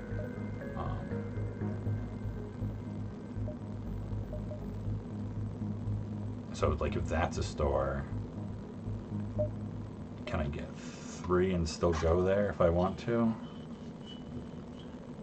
Because there's a chance, you know, I can make a good amount of scrap pretty quick still. Yeah, so I could actually get 3 jumps if I do distress quest and go there. Because there's a chance, you know, there's another store later in the sector somewhere, and I can make a good amount of money and pick something else up there. But this definitely makes me feel in a better position. I'm gonna keep my hull where it is for now because I want to maximize scrap in case it is, you know, a quick store. But just double check now. Obviously not drones. Can't sell anything. Just keep the cursor like away from the burst laser too. I clicked it. I only have 4 drones. But that's not so bad considering I sold 3. I don't think it's worth buying more at this point because I'm going to try not to hack every fight quite yet. I'm pretty sure we just beam weapon it because that's the guaranteed scrap. Although, you know, there's something to be said for taking the fight sometimes, right? I can't remember.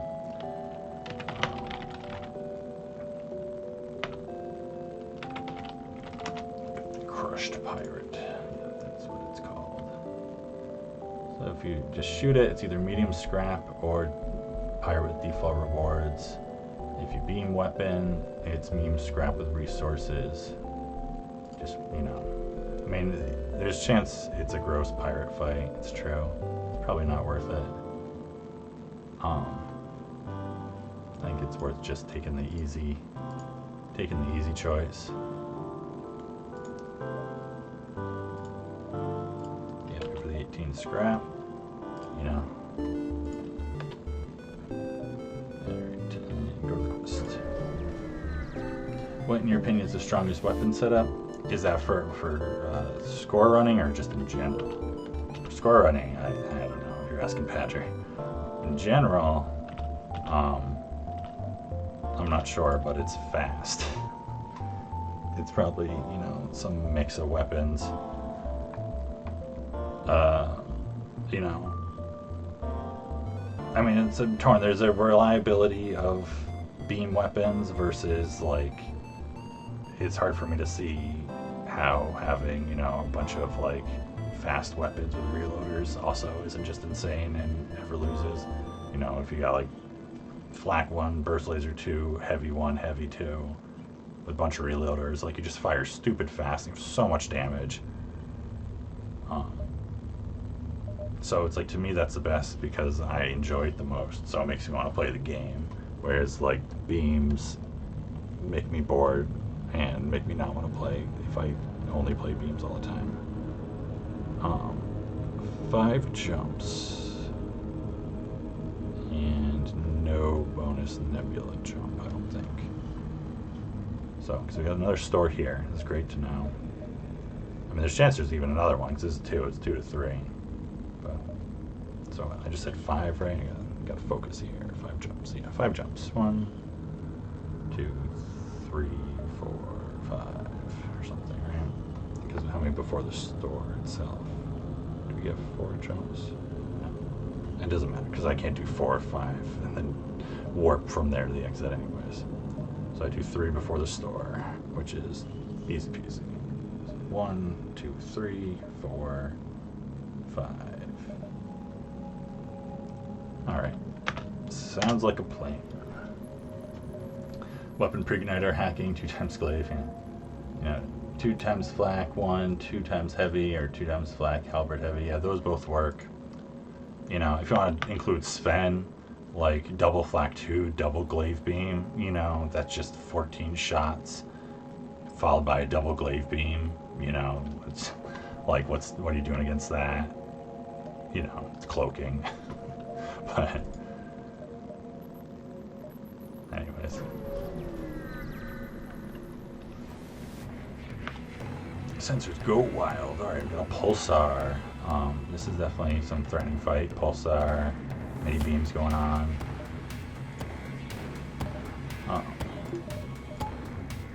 Up to 6 drum parts already. It's like the odds of this firing are so low. I think it's better to just keep that on the priority.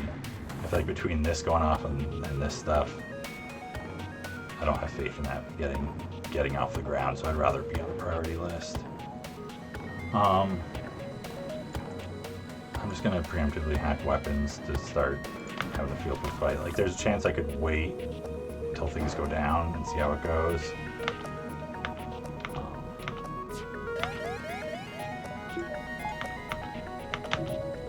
But initially, I'd kind of rather do it this way.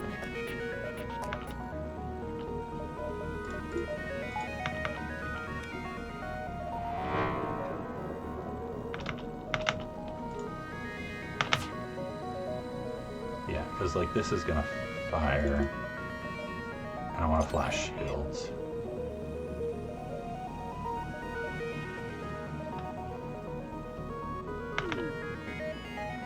Oxygen, artillery, yeah, great.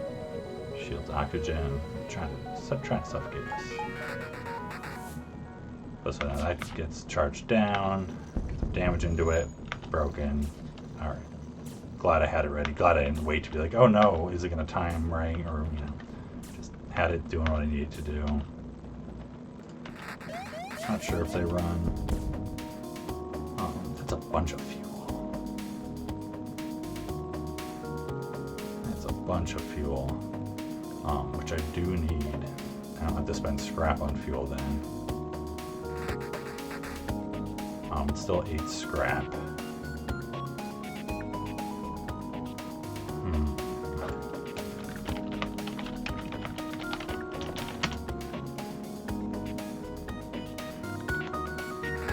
let's see. Yeah, just default rewards.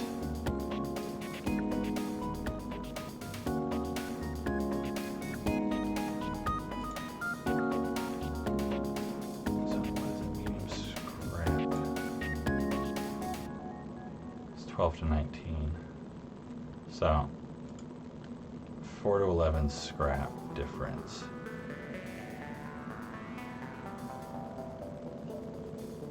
I think it's okay to take this. I feel like it's gonna end up most often kind of working out okay. I mean, I know I have that stork coming up, but for some reason this one's calling to me. Maybe because I got the pulsar. I don't know. Pretty sure 6 is the maximum fuel, so it wasn't even the max, but. And I wasn't like critically low, and I know I have a stork coming up, but I guess it's also like if the stork only has 3 fuel, you know, if I don't get other fuel rewards, that's not necessarily a great place to be. I just gotta wait for this all to get reset before I go. So I'm having that guarantee, and that's like I feel like I'm building up an okay buffer of scrap here to get something. Yeah, I guess if these are both empty, that won't be ideal going there. Or if this is also a store. But I feel like this is too risky going this way, going 1-2 in case, you know, I like a little more buffer from the rebel fleet when I can do it.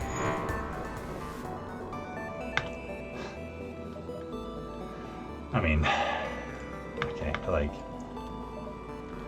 That's just incredible, obviously. It's almost wondering like if it's a mistake to not just immediately do that. You know, if you're even taking this next jump, if there's a risk in it, I'm gonna do it anyways, obviously. You know, because I could buy a reloader here maybe if I don't spend the scrap or something. But that's huge. I mean, this is a very, very good position to be in. Ignore the refueling platform. Get a fight.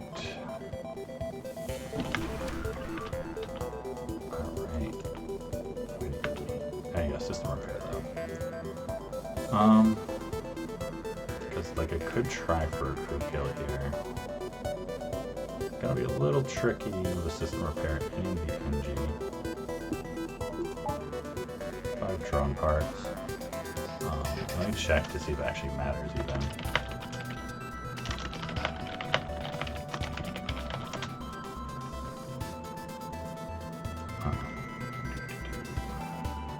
Is it just default fight? Yeah. Just default rewards.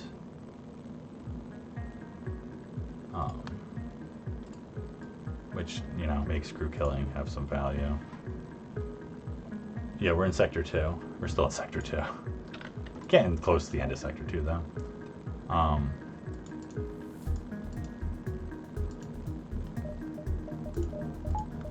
Yeah. Here you go. I'm sure that probably makes Badger happy, right? I don't know what direction it's coming from. Yeah, they don't really need weapons for just yet. Yeah, it's like, you know, I don't really think that's what I needed. There's just, you know, that part that, like, be aware of the hubris of, like, oh, you get the good thing, and then you immediately lose because you don't do something. Nah, why do you gotta be level 2? Come on.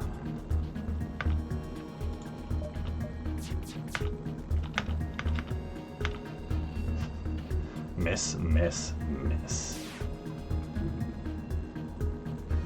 Maybe we should have done some evasion hacking here.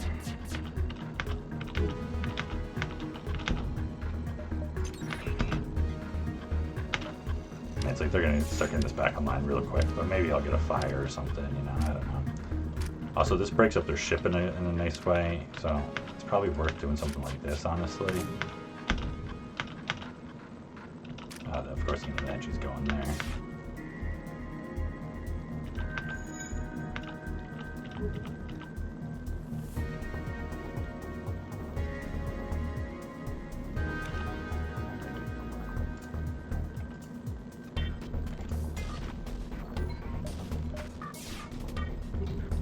It's kind of okay. We'll let them bring it back up now, and then we'll get the...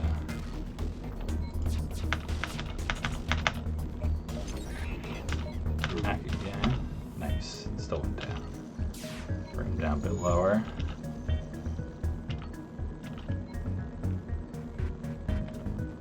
Just fire immediately. Probably could have. Nice. It's almost got that guy too. So this might work out. Tentatively optimistic.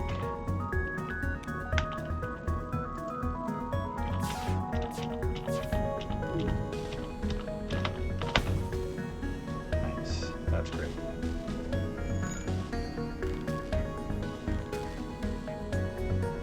That's super great. We're still gonna do this because we can.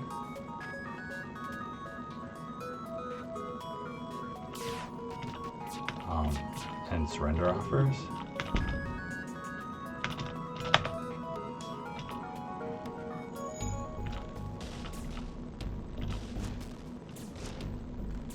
This will happen. I'll open the doors if it's going to. I mean, whatever at this point.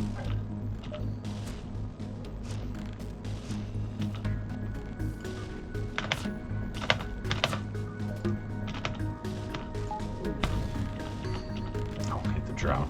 Gonna try and do one more hull damage to see if we get a surrender offer. Alright, crew member. So, may have actually been better not to crew kill there. Because, you know, we're not allowed to value crew members.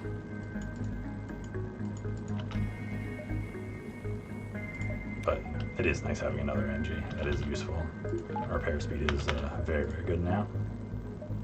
Definitely go to the store.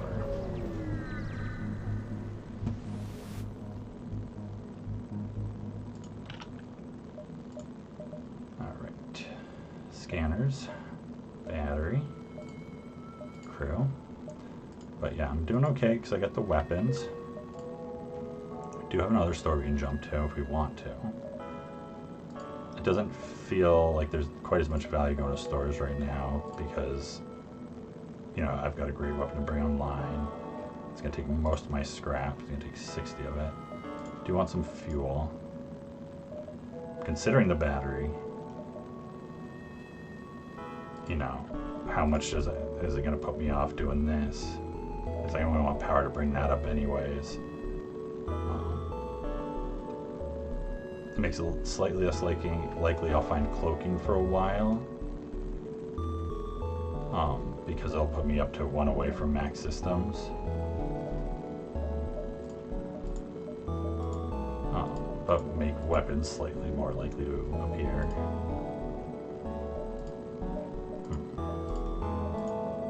Definitely want to buy a little bit of fuel. I only have 4 drone parts, which I probably will let it sit at that, but let's see. So what is this? This is 60, so that leaves me with 29. And then I get 1 jump and then the exit. And then for next sector, it's like, I don't want this going. So it's like this with no fuel, I need to get 6. And by 3 of those, it puts me 15 scrap off. Which doesn't sound like a lot, but it's totally like a possibility. You know, these could both be no scrap and then right into something. You know, I can still get a buffer online before then.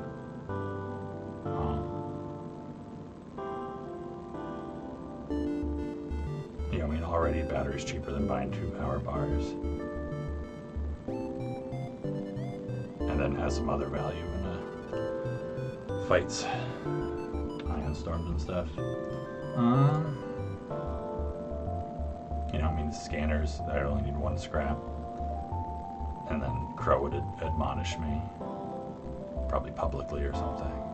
So can't risk that.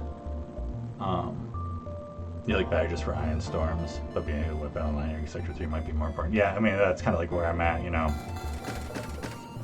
How likely is it that my desire to do this because it feels nice, is it really that likely to mess me up? Like, you know, I think I'm okay doing it. I'm gonna do it. I'm not gonna buy scanners also, more repairs and drone parts, and then have no scrap. Like, that's an easy mistake to make. Or like chase the double store now because I really want to, and it probably has a reloader, but you know, this is where practice cycling goes here and buys a reloader and then like steamrolls, and you know, we choose the path of difficulty. Yeah, but you would applaud me. Yeah, that's true. Even if Crow would admonish me, Badger would applaud me. That's something to consider. Alright, I think I'm good here. I can leave the 4 hull left untouched for now. And I'm gonna wait to do this until next sector.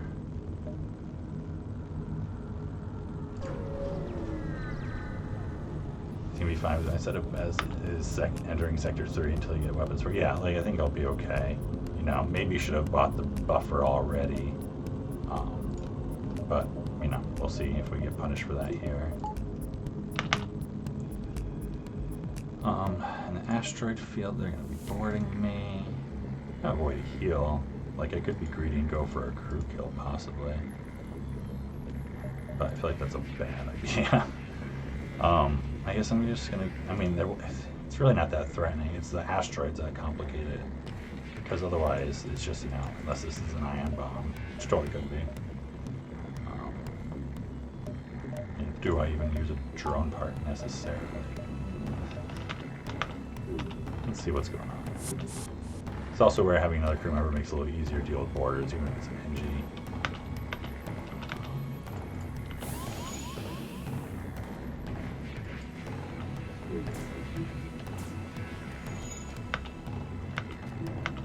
Yeah, we should probably have someone on shields instead at this point, but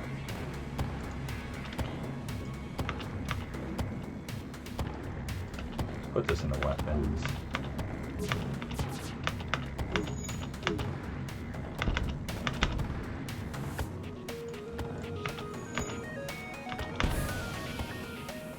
Well, that's kind of them. Do a little breaching and shields. I don't have a shields buffer either. Done okay about that. Are you just gonna die too? Or are you gonna make it out? I mean, I'm okay just letting you die, I'll be honest. I'm not gonna chase crew kill that much. Ooh, and another That's interesting. Kind of makes me want to do this. Like, I don't really think it's going to matter. You're just going to get blown up, but... no. I understand why you're surrendering, though. This does not look fun.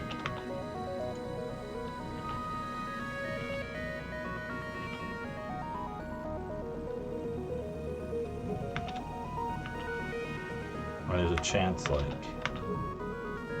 Because, I mean, if oxygen was breached also, I think there'd be more of a chance of something happening here.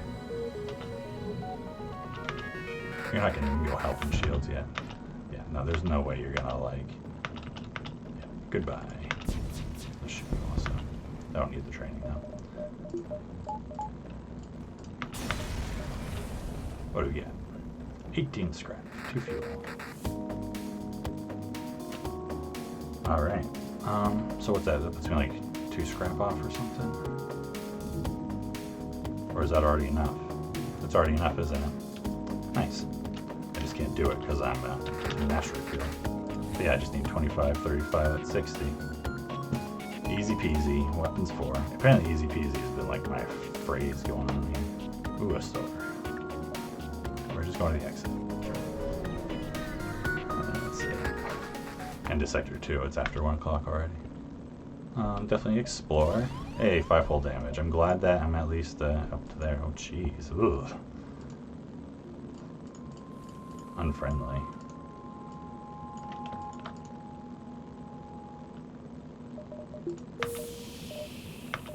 Can we do it? Or are we going to take damage?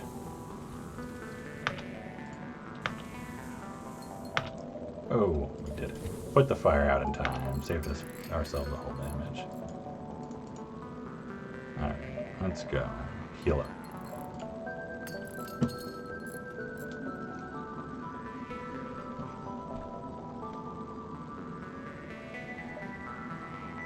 Oh yeah, apparently there's some pop-up. It's my affiliate anniversary. I've heard many years ago I got it at this point. At least 2, maybe 3 years ago.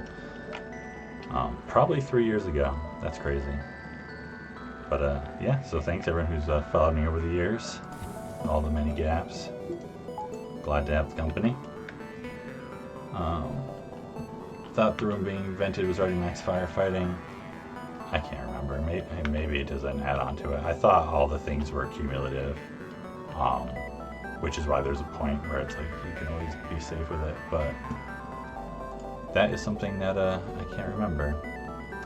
Of course an ad just rolled. Wish I saw that coming up, would have delayed it. Because yeah, that's terrible. But whatever. Anyways, keep it going. Rebel controlled or rebel controlled. Let's just go on the outside then. Are we gonna do an inside path here? What's our more likely path to go? Yeah, let's go for the bottom one. What do you got for me, rebel controlled? We'll do one more sector tonight because 2 sectors is just sad. I don't think this one will take quite as long. Gonna do that, obviously. That's a great choice. Because of that. 1, 2. 1, 2, 1, 2. Beautiful. Don't need shields. Yeah, so now, we have the battery. Could have used some regular power also just to make things easier. 5 shots plus hacking. It's a nice thing to see. Alright, so I'm not going to take a break now. I'll just keep this rolling. Late exit, but, not quite as late this jump. So, changes things a little bit. Go through the nebula just to get over these jumps and cruise around.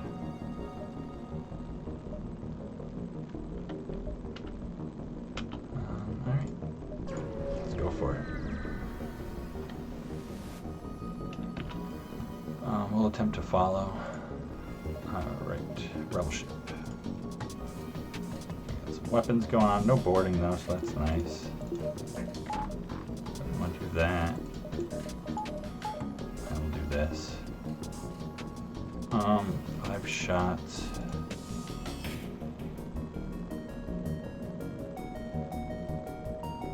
So I think I feel safe just doing the weapons hack here.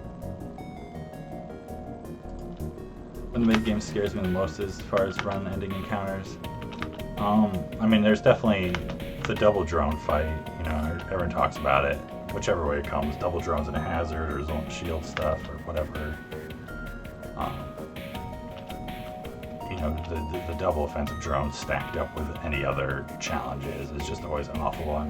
The other one that I feel like gets overlooked sometimes is the ship, usually auto ship with like 3 missiles and cloaking, where, you know, it pre-cloaks and then just fires, you know, like triple Artemis at you. I feel like those fight, like, it doesn't necessarily kill you if it's so heavy on missiles, although sometimes if it's just got a beam also it will. But like, in terms of fights that can just suddenly devastate your hull, like out of nowhere when you feel like you're doing good, those ships definitely sneak up on you. And it'll feel like there's nothing, you just won't have any counterplay at times. You know, just kind of that. So here, I don't need to split their volley, I don't think. Maybe it makes micro easier, but I think I'm actually just doing this.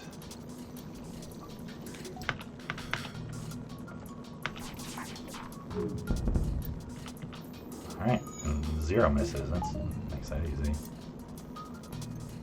Just put it all into shields next. Sector 3 is all in shield, 2 shields, 5 weapon power. Yeah, sometimes it's like not even anything else. It's just like, oh, they've got, you know, a flak one and a, you know, heavy and a mini beam, whatever. You know, it's just like, oh, they've got some ridiculous generic loadout that's fast.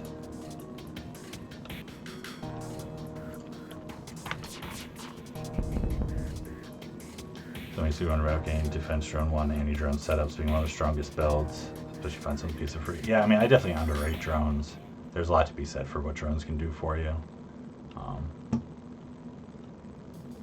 But, you know, there's also the point of, like, if a fight is so high variance enough, like such a long shot to encounter it, sometimes, like, playing to it might actually be worse.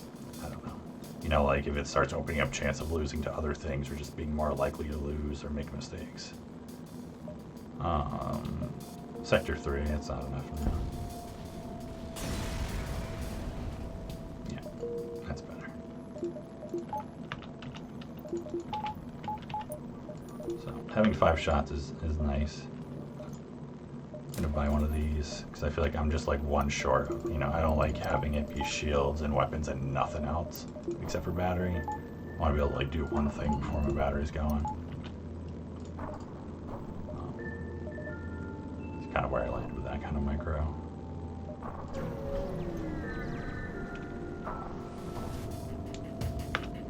Hacking. You attempt to hide behind a nearby moon. Come on, I don't want to hide behind a moon. I want to fight him. I mean, yes, he's running, so that makes you not want to fight him. So this is one where I know better. It's like, oh, I guess I should wait to see what they. I kind of forgot they're hacking for a second. That's okay. Artillery, it doesn't matter. But where it's like, oh, that last fight, all my shots landed. I don't need to worry about them doing anything to me. But then it's like, oh no, these auto ships just dodge everything. This is great though, because I don't have to worry about their weapons at all. You know, they can't damage me. They didn't hack anything important. Just heavy ion, heavy laser. It's NGB, except the NG's dead. So sad. Even though I know it can't hurt me, I still don't like it. Oh, Crowfell's ring of the party of 6. Thank you. Great to see you. What's up, Farb? Dig Dug. You were doing some reviews, I think, of the score runs that have been going on in the upcoming for the tournament's going to be happening. So that's super cool. If anyone hasn't heard about that, make sure to check it out. I'm going to do another FTL tournament. That was such a great time when it happened a couple years ago. I'm sure it's going to be just as good, if not, you know, even better this time around. No pressure. You said Crow's name 3 times, then he probably said it 3 times by now. He's been coming up a little bit. We were talking about long-range scanners a little bit. how I didn't want to get admonished. But so yeah, we got a Fed A here. It started out a little bit rough, but we're at start of Sector 3 now, and we're looking real good. Just got weapons 4, we got hacking, battery. I don't think we got anything else, but that's okay. Really finding the free burst laser one was such a nice little bonus. Alright, so I saw this one. I'm trying to find where the store is in case we need it when it comes. Got some space here still. I think we can go this one, see all these though. Watch a 5 versus 5 run, or Rand versus Rand run. You know, battling yourself, that'd be cool. I mean, that's kind of a single player game thing.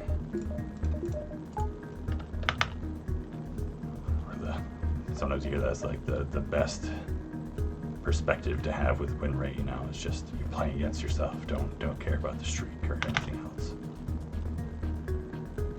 Do I bother wasting one of my drone parts against this silly thing? It's already taking damage. I think I can risk it, right?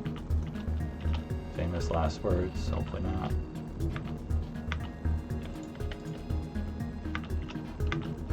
You are dodging some. Come on, we have 5 shots into weapons here.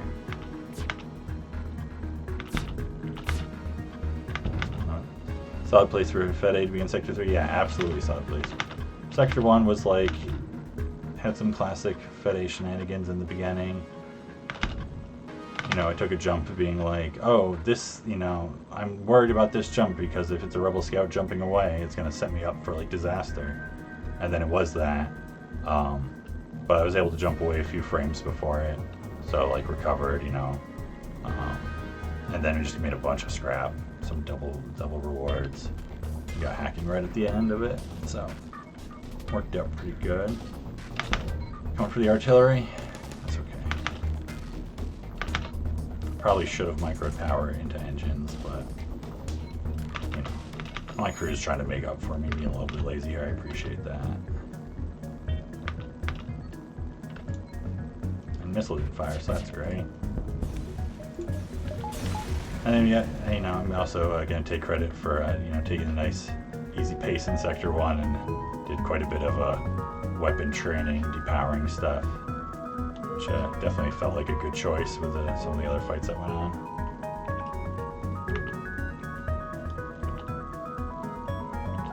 Alright, so there's the store. So we don't really want to go there yet, but we can kind of plan it a little bit. Probably take 3 at least. I mean, I guess I could do something with the nebulas and loop around, but the way these connect, I don't want to have to double back a bunch. Let's see, so that's 4, 5, 6 to there. Can I do that? 6, nope, I can't. Oh wait, no, that's 2, 5.5. 5.5, can I do 5.5? Yes, I think I can. Oh yeah, so Crow also updated his thing I mentioned before in the stream, his list of win streak cycles and stuff. So if anyone's interested in those things, definitely check it out. I messaged you in the Discord about my ruler usage. So I think you had me marked as not using it. Obviously, as you can see right there, I do. But otherwise, it's great. It's been adding all kinds of extra info about the win streaks. So it's definitely worth checking out.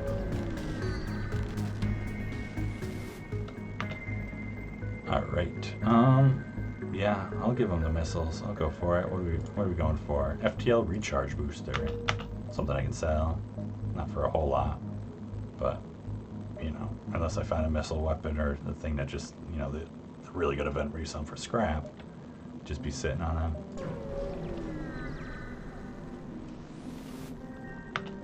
And it's empty jump. One more and then the store. Alright, good. Because 39 scrap, I mean, we have the thing to sell. Like, you know, it gives me enough to go there, buy some fuel at least, but it's not great. Approach. Cloaking. I don't think this will get me because I have shields training. It's worth considering. I guess if they have high-level cloaking and hold their weapons, they'll time closer together. So maybe they will. It's a threat worth paying attention to. Easy micro using battery. Yeah, because I'd rather not use a drum part, but I don't have to here because I don't have before.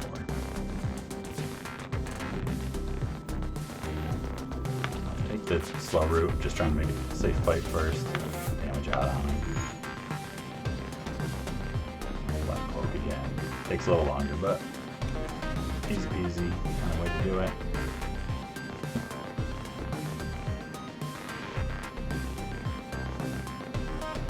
Probably get cloak next cycle here. But yeah, I am glad with how this FTL run is going. I am feeling pretty confident that as long as I don't do something really stupid, can match Hollow's record here on playing the easier version of it. But give me a chance to finally, for all this time, separate the pause and no pause ones again. I don't remember what the odds are on this thing.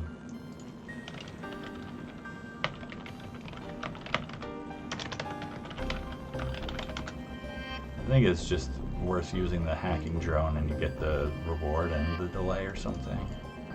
But I gotta look this up. I'm so rusty on all these event things. Alright. So if you use the drone part, you map reveal and the delay. Yeah, otherwise, yeah, attempting to do it is garbage because you can double it. So, but this is great. Yeah.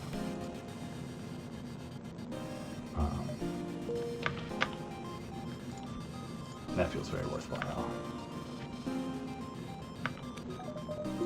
Took me a second to realize, like, wait, why can't I jump there? Look at all those fights.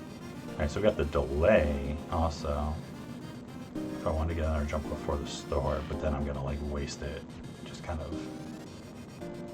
doubling back anyways, so I'm just gonna go right to the store. But this gives me a chance to maybe get another one of these fights in or something. I don't feel like measuring it right now, so I'm just gonna keep going. Oh, Rakagat, good night. Thanks for coming and hanging out. Yeah, I'm glad to be at this spot too. How badly do we want that star? I don't know. I guess we don't want it that badly, but it could have a reloader. I'm doing good enough to hunt reloaders, right? I mean, I kind of want it. The fuel is a real concern to me, at least. That's not high enough fuel for me to be happy. Ion Blast. Well, definitely selling. That's minimal value. I mean, we kind of want to be saving for cloaking here. I mean, I could always buy the halberd and be like really boring. But it's like, if you buy a halberd, then you really want weapons 5. You really want hacking 2. You know, it starts getting so expensive so fast, which I don't feel like is worth it at this point. Like, this gets me by really strongly for a while still. We'll go to hacking 2. But the Ion Blast is just like, that's so much cheaper to get online. And it's a whole other shot. Like, I don't even need to get online now. I just hold on to it. And then, like, when all of a sudden I'm not finding stuff and scaling's annoying, you just hop it online.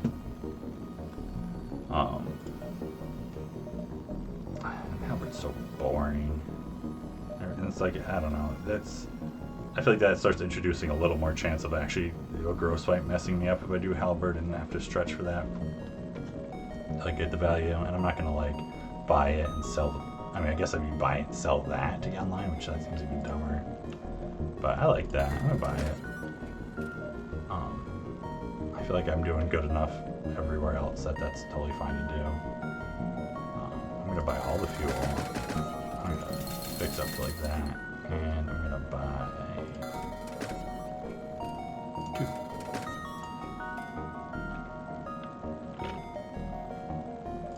I'm happy about that. I feel like it's in good shape.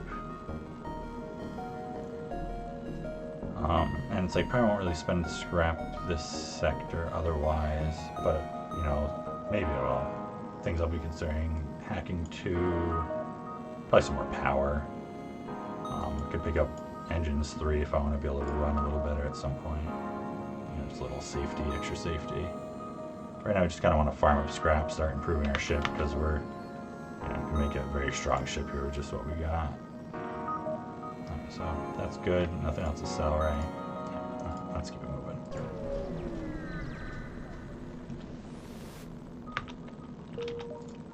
Nothing.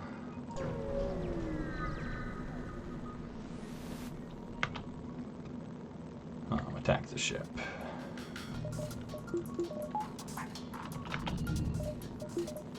Alright, I'll use a drone part in their weapons here. I'm okay with that.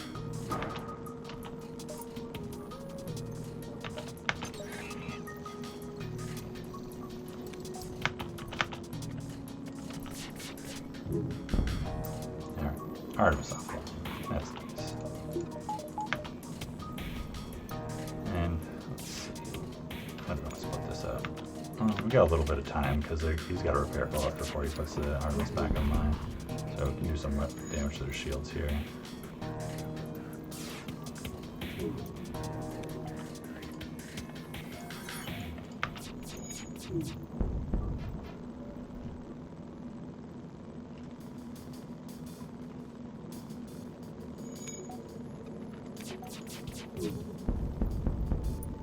Must have gotten a fire going.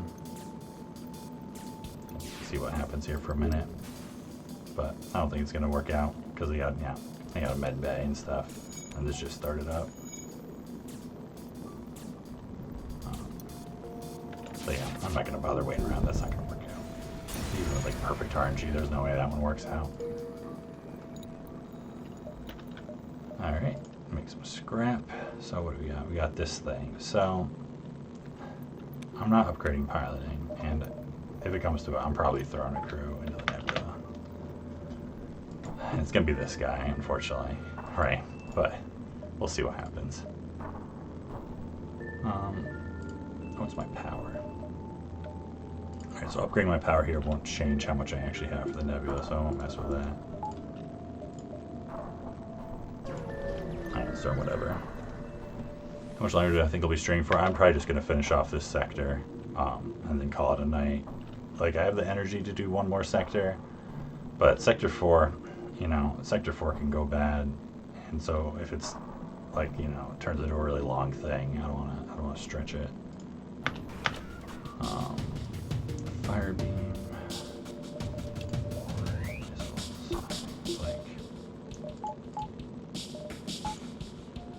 Alright, this works out okay, actually. If I do this, I guess I want to do it this way.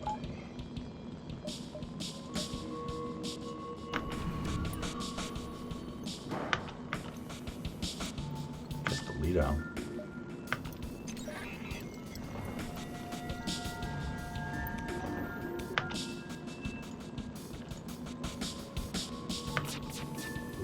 All into weapons.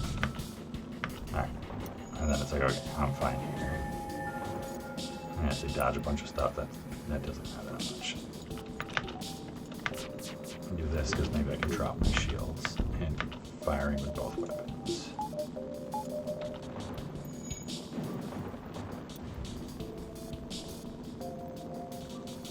But yeah, also I feel like with the setup I got going on here, most likely it will be a pretty easy rest of my run, so I should be able to do 5 sectors, the next time I stream, to finish it off quick.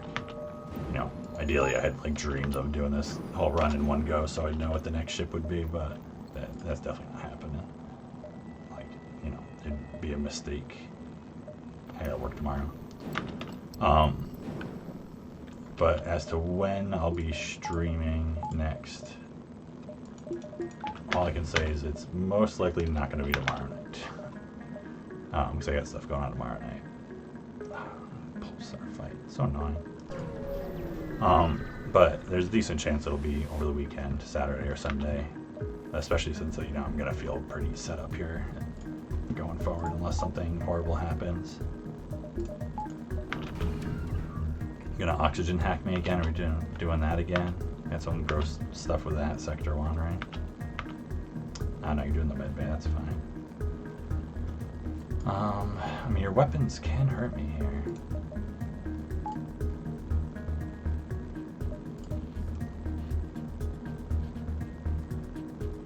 feel like roads can hurt me and also become a lot easier to manage with a hack.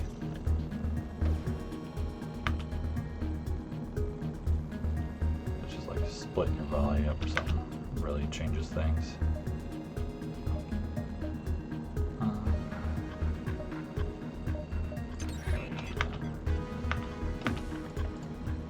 Considering whether I cared about flashing shields or what I wanted to do.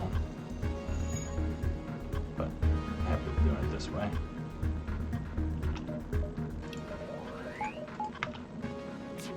Oxygen. Crew would like to breathe. Not being pretty benevolent towards them right now, I guess.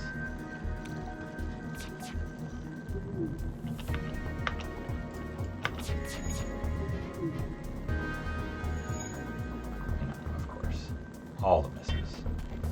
I'd rather be missing at that point than missing the first volley.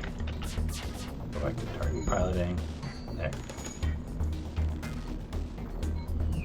Hacking just buys you so much time. It's so nice. Such a good system. Alright.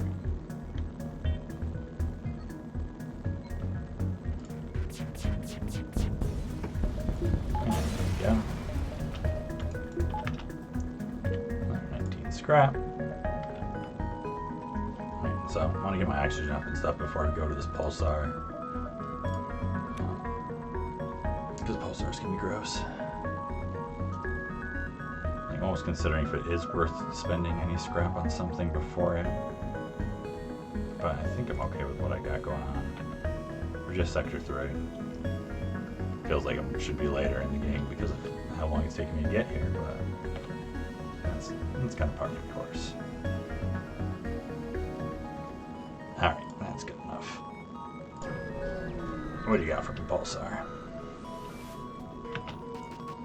Alright, good. You got hacking, drone control, you got the whole shebang going on here. What are you thinking? Combat drone? Double basic, okay. What are you hacking? Arty? Could it be piloting? I don't think so. I think it's just Arty. That's not so bad.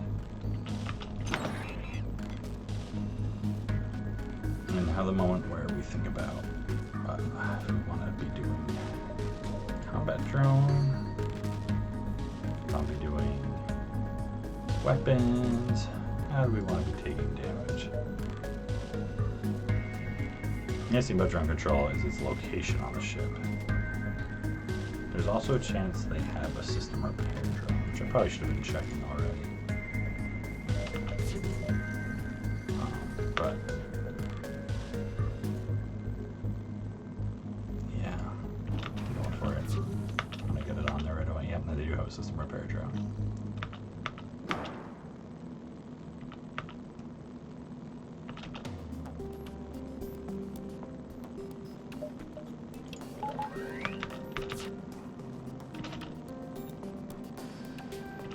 Could be trying to shoot him also.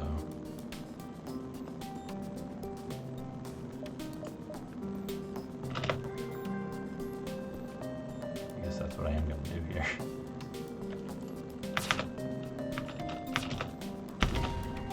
Nailed it.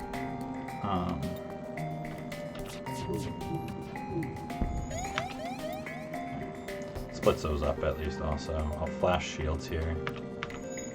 I mean, the drone is going to come back online, but, you know, starts whittling down drone parts. Something.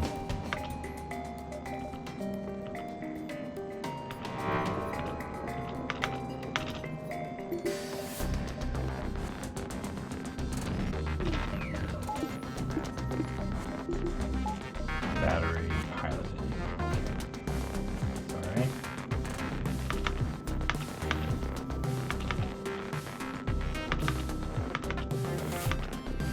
Weapons.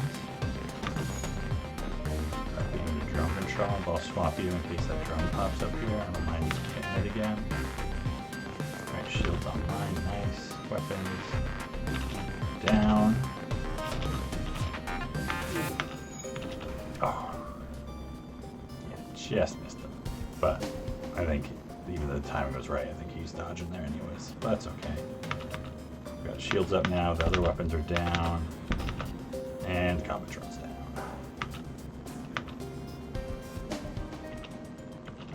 A good hack to stop his repair, but I feel like I'd rather have to be able to, you know, do it in case something else bad happens. Although I think we're looking okay here with this fire going on.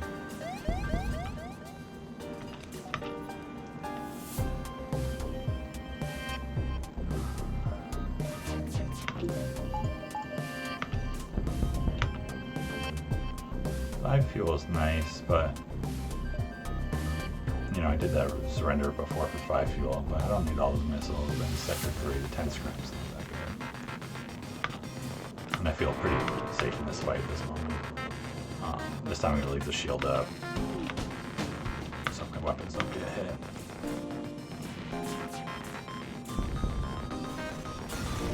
Right. 20 scraps.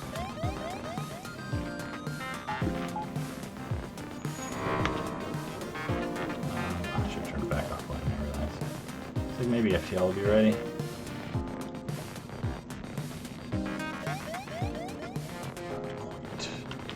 Get back on the roads. Alright, after this go around, we should be able to get my shields up and jump out of here. 1, 2. Jump to the exit. I think next sector is guaranteed red again, right? 3 missiles for 3 drone parts. That's a great deal. I love that. Like 7 drone parts is a much cozier place to be than 4. I still have 10 missiles for that celibate. Look at that. That makes Badger sad, I'm sure. It's like 2 jumps worth of nothingness. Could you do that deal 3 more times? Yeah, right? That'd be great. So we're going rock control. That's not so bad. We got 2 stores. And it's not abandoned. Which is mostly what I care about for Red Sector 4. Also no offensive drones, like Rebel Sector 4 would be gross there.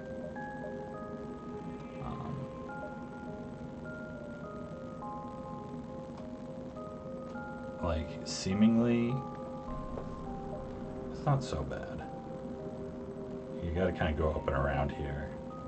So no matter, but you can see both these first maybe. Might miss one of those stores, but should be able to find one of them, I think. Exit's not too late, but not great. Green screen is slightly off. Oh, yeah. Thank you for that. But I'll work on that for next time because this is where I am calling it. So yeah, 3 sectors down, but I am feeling in great shape. I'll possibly do some upgrades when I come back. Probably will. Probably do hacking and some power. Probably do that. Probably just like dump it all. But we'll save that for then. So yeah, thanks for everyone coming by, checking it out. So this is sets me up, I feel like at this point, I can pretty confidently say if I lose, it's on me making mistakes. I feel like I've got enough tools here to be pretty much at that point. So that should be a tying the world record this weekend or something, and see what we're doing to try and push it further. Make sure check it out on I'll have this up on YouTube. Subscribe. Check out Crow and the stuff he's been doing. Thanks for the raid again. Check out his stream to learn some stuff about the tournament that's upcoming. Definitely worth watching if you're into FTL. And let's see, is anyone else? Can we pass it on? Keep the raids going.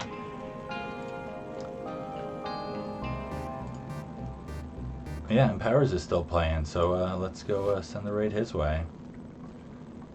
Yeah, good night, Badger Crow. Good night, old man yells at Cloud. Great seeing you again. And alright, hope everyone has a good end of the week here. Alright.